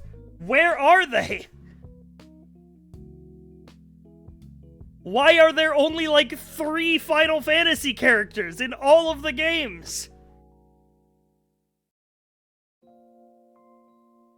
Why are there a million like fucking different color hair anime protags, but there's like 5 Final Fantasy characters? Give me those Final Fantasy characters. They have existing character dynamics. It's literally so easy. It writes itself.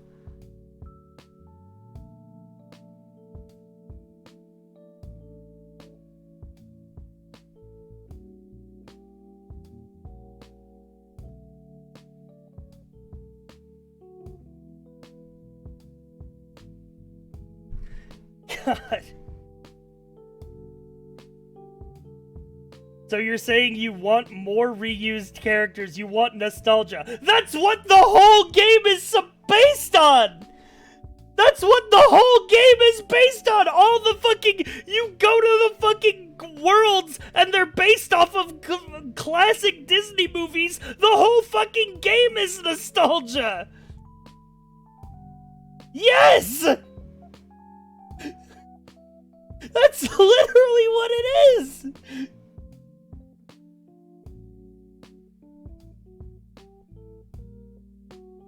Give me that! Give me the fucking Disney Final Fantasy Fusion RPG. Don't give me this fucking third Square Enix game of all your original characters that I don't give a fuck about.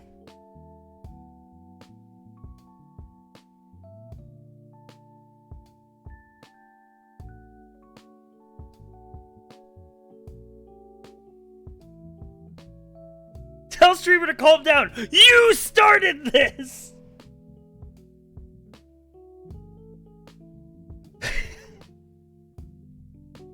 I'm right! You know I'm right! You know I'm right! To be quite honest, I agree. The people who made Kingdom Hearts don't want to make Kingdom Hearts. They want to make their own game. Based on, like, they want to make the game where Aqua is the main character and she fights the million other Xehanorts.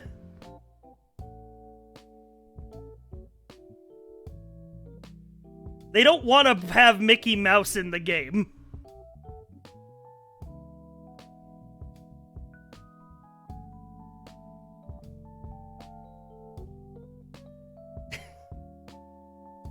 It's not my fault. I'm right. Square Enix is wrong.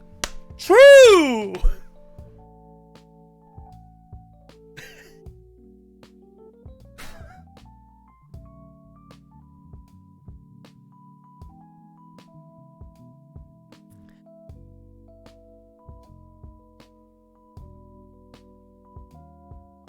You know what it is? It's Tetsuya Nomura walks into the fucking studio. He walks in and he goes to Mr. Square Enix and he says, please let me make my own game. I have all of these characters and all these ideas for like a JRPG with all of these characters in it. Let me make my own RPG. And the boss and Mr. Square Enix says, sorry Nomura, you make the Disney Final Fantasy game.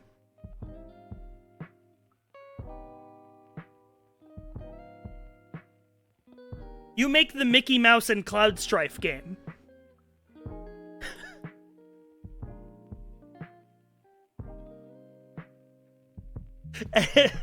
And so he goes, fine. And then he just makes the game all about his characters. There's barely any Final Fantasy in the game as a whole. It's all a million, like, OCs. Where are the Final Fantasy characters? Listen, you're right, but egging you on is also hilarious. Okay. As long as you know I'm right.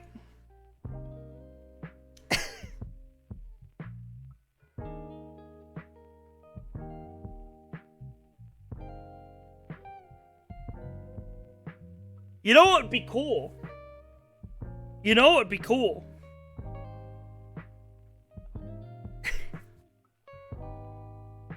Kingdom Hearts 3 had no Final Fantasy characters. They were in one cutscene. And you didn't even see them. They were just mentioned in one cutscene.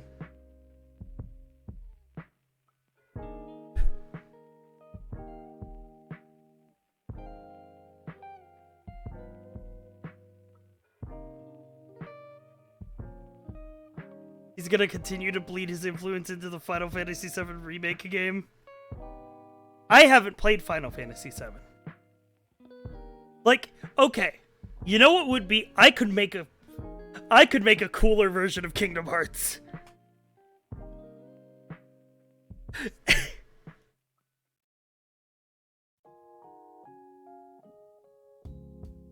I mean, I couldn't because I'm not a game developer, but I think conceptually the idea is flawed.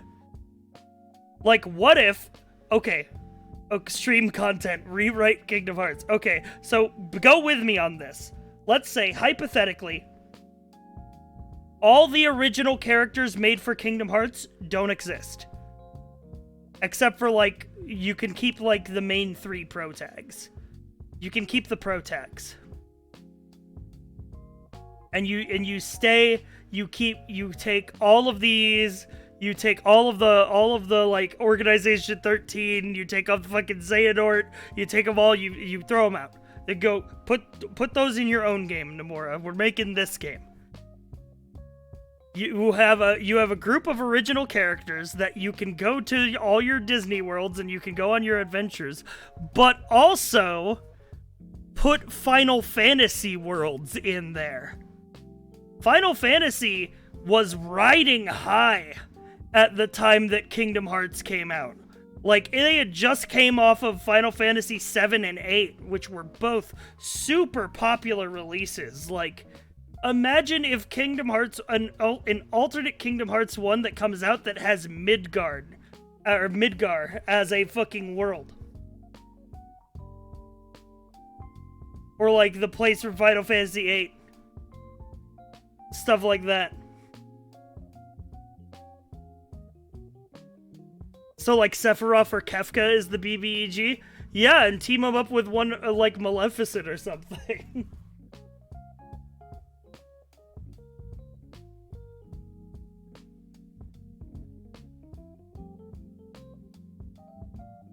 And then, yeah, you can have. I want to see Disney characters dropped into the city from Final Fantasy VII. I think that would be amazing.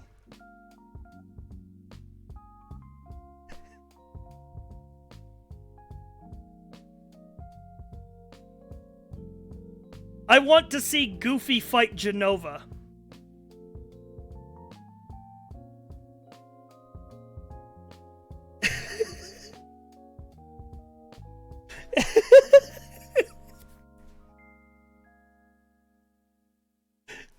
I want to hear the fucking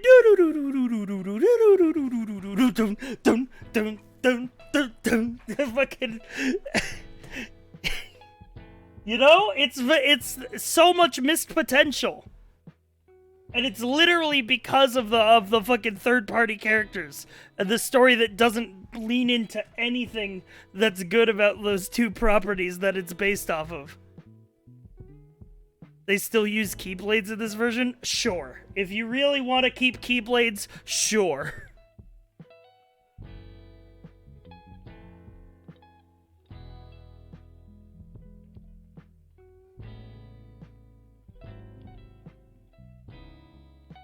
Keyblades are kind of dumb.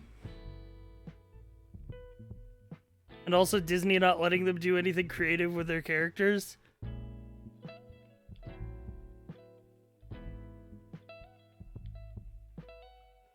Maybe. I just wish there was more Final Fantasy in it. Like, why is there no Final Fantasy in it? The whole idea is that it should be 50-50 Final Fantasy and Disney. Instead, it's 50% Disney, 50% whatever we could come up with in the studio that day, and 0 Final Fantasy.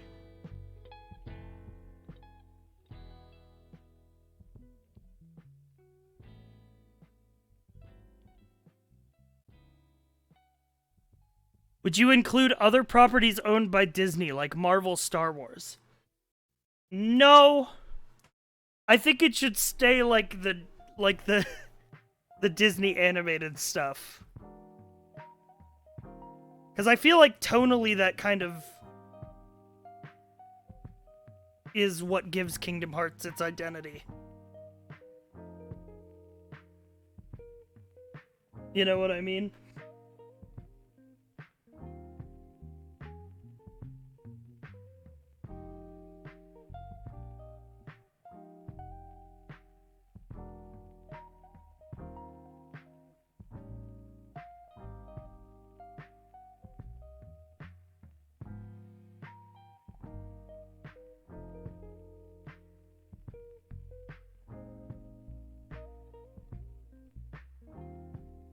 Donald Duck versus Doctor Strange.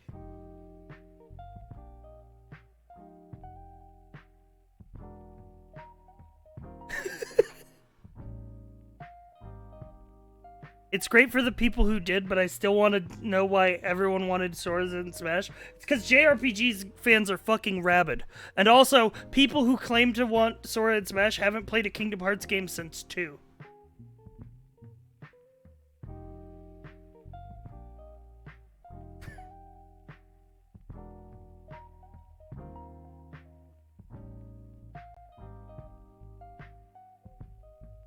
I think Sora is a good ad for Smash. I mean, people have wanted him since Brawl.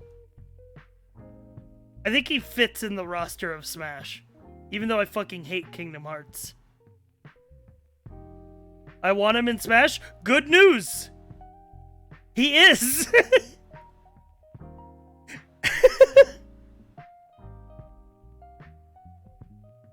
In case you didn't know. Boy, do I have to tell you something.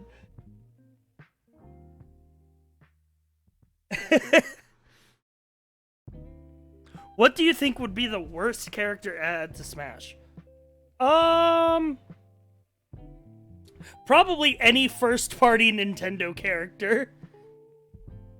I'm gonna be real.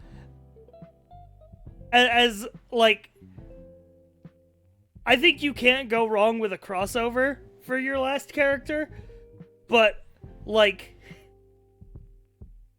I think if they stuck like another ARMS character or something like that in there, and I know it breaks my heart, and it breaks my heart because I want Bandana D.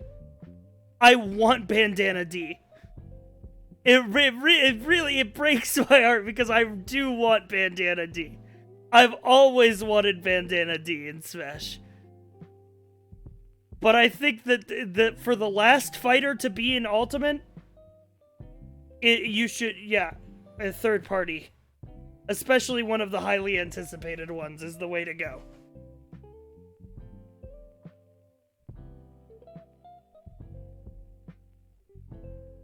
Just put Goku in. I would pop off if it was Goku. I would be so happy. I wouldn't play the game though. That's the thing, is I don't play Smash. I just like looking at the character reveals.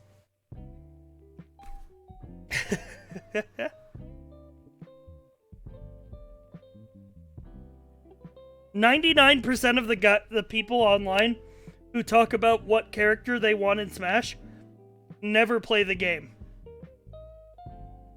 And I'm one of them.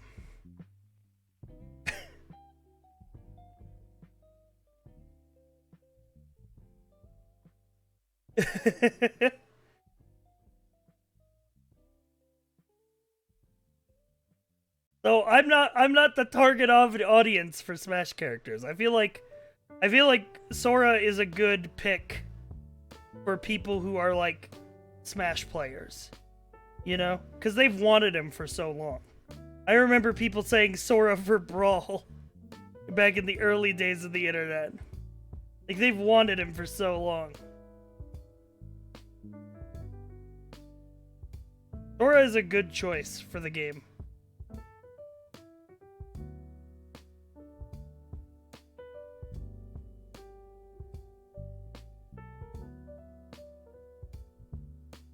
I've only touched the weird campaign mode, never online. Dude, bring back Subspace.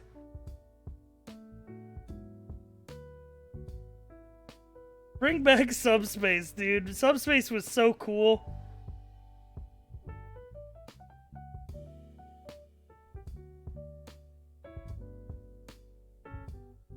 And World of Light is like okay, but it fucking sucks compared to Subspace. Because World of Light is just normal Smash battles mixed up by through like a world map. But man, Subspace had levels.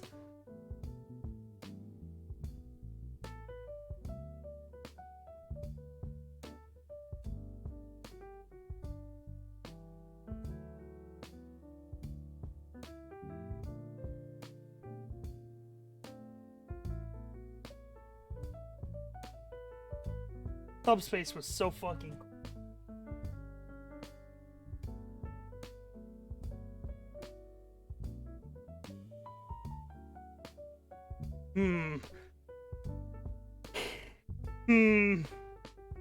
Do I put out a hot take?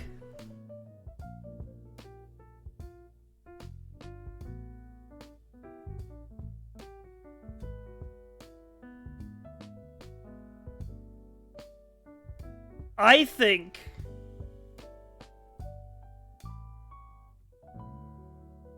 Super Smash Bros. Brawl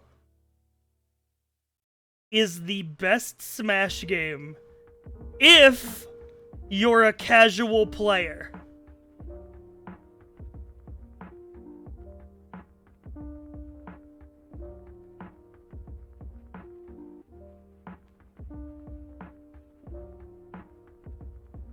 Actually, not that hot. Modern Smash is just tryhards, man. I can't get with it.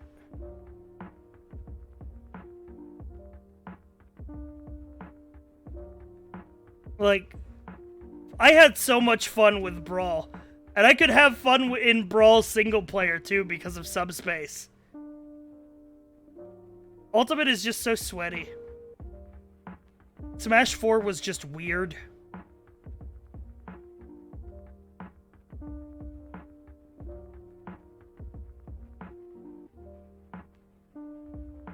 Melee is really fun, but it's super tryhard. That's stage builder.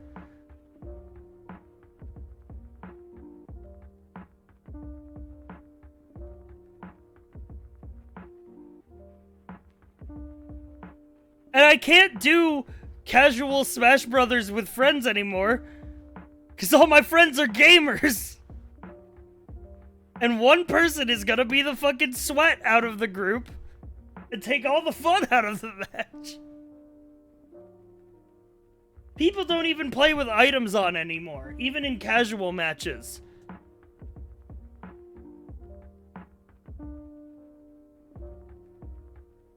The way that I would play Ultimate in a way that made so many people mad. I would play fucking items on. I would play fucking Final Smash Meter on. Like, custom stage builder. Like, Smash Balls and Pokeballs set to high priority.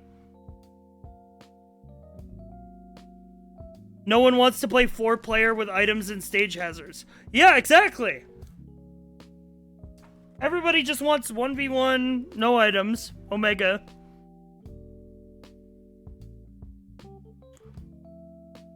4 players on any stage with items on is the most fun you can have in Smash.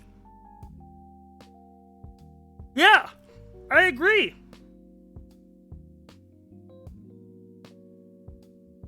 Take him to Pac-Land. Oh, no.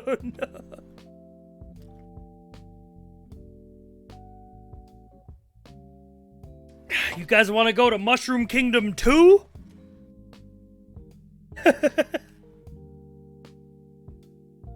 Four players that are Hero? Oh, fuck. I never played Hero.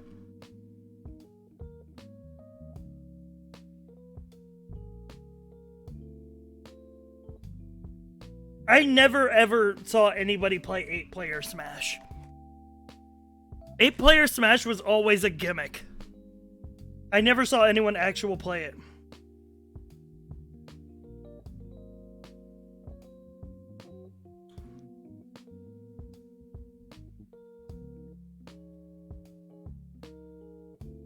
That's absolutely, by the way. The problem that I'm describing is absolutely the problem with this game. This game is not targeting a casual audience. Because this is Melee.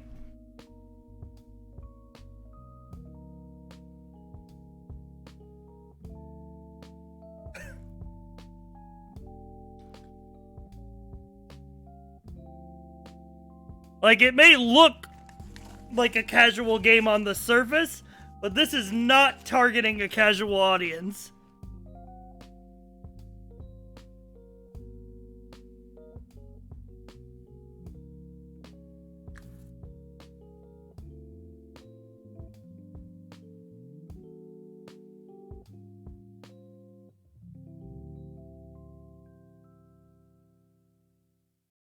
I can't see how kids would ever get into Nick All-Star Brawl. Yeah, because they just get dumpstered online. Immediately by everybody.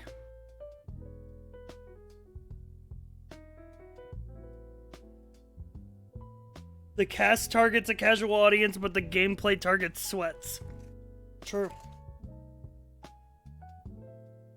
I kind of feel like it's impossible to target a casual audience. I mean, we had people tryharding in Fall Guys, dude.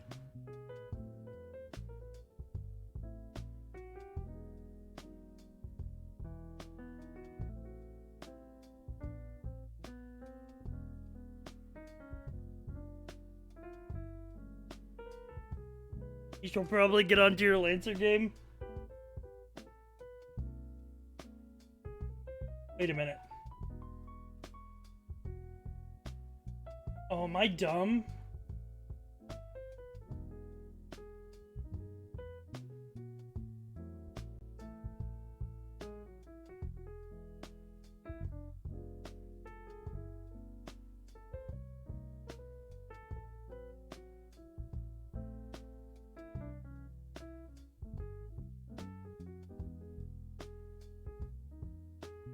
I'm dumb. We don't start yet.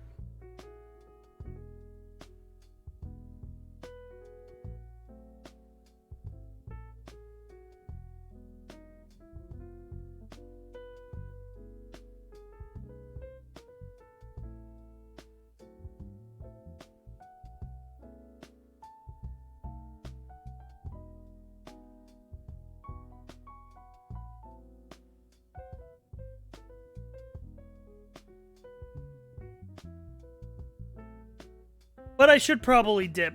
I want to get some food. I gotta pee also.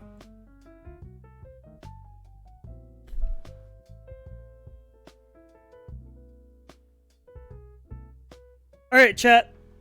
I'm gonna bounce. I'll be back later tonight. Or maybe I won't. I don't know. Keep your eye on the Discord. Thanks for being here. Hang on. I'm gonna pee and then we're gonna raid. I really gotta pee.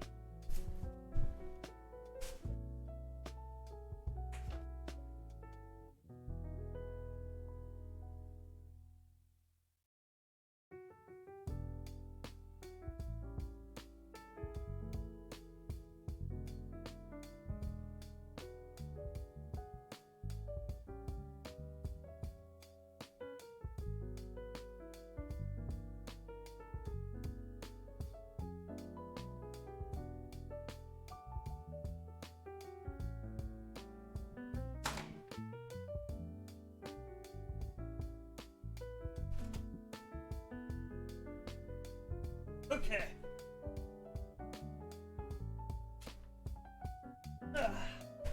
Let's find someone to raid.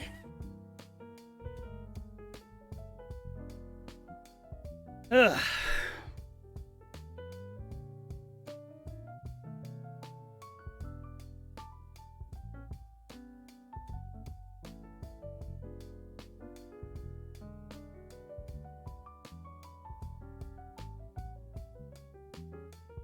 Charborg is playing Roblox.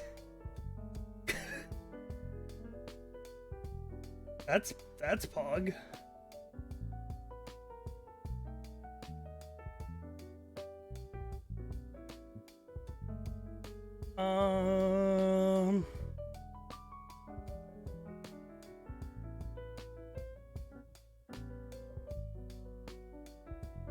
You know what?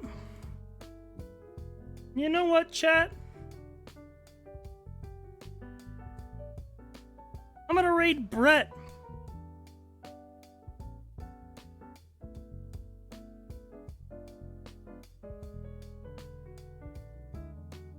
Go fill his chat with Krungos.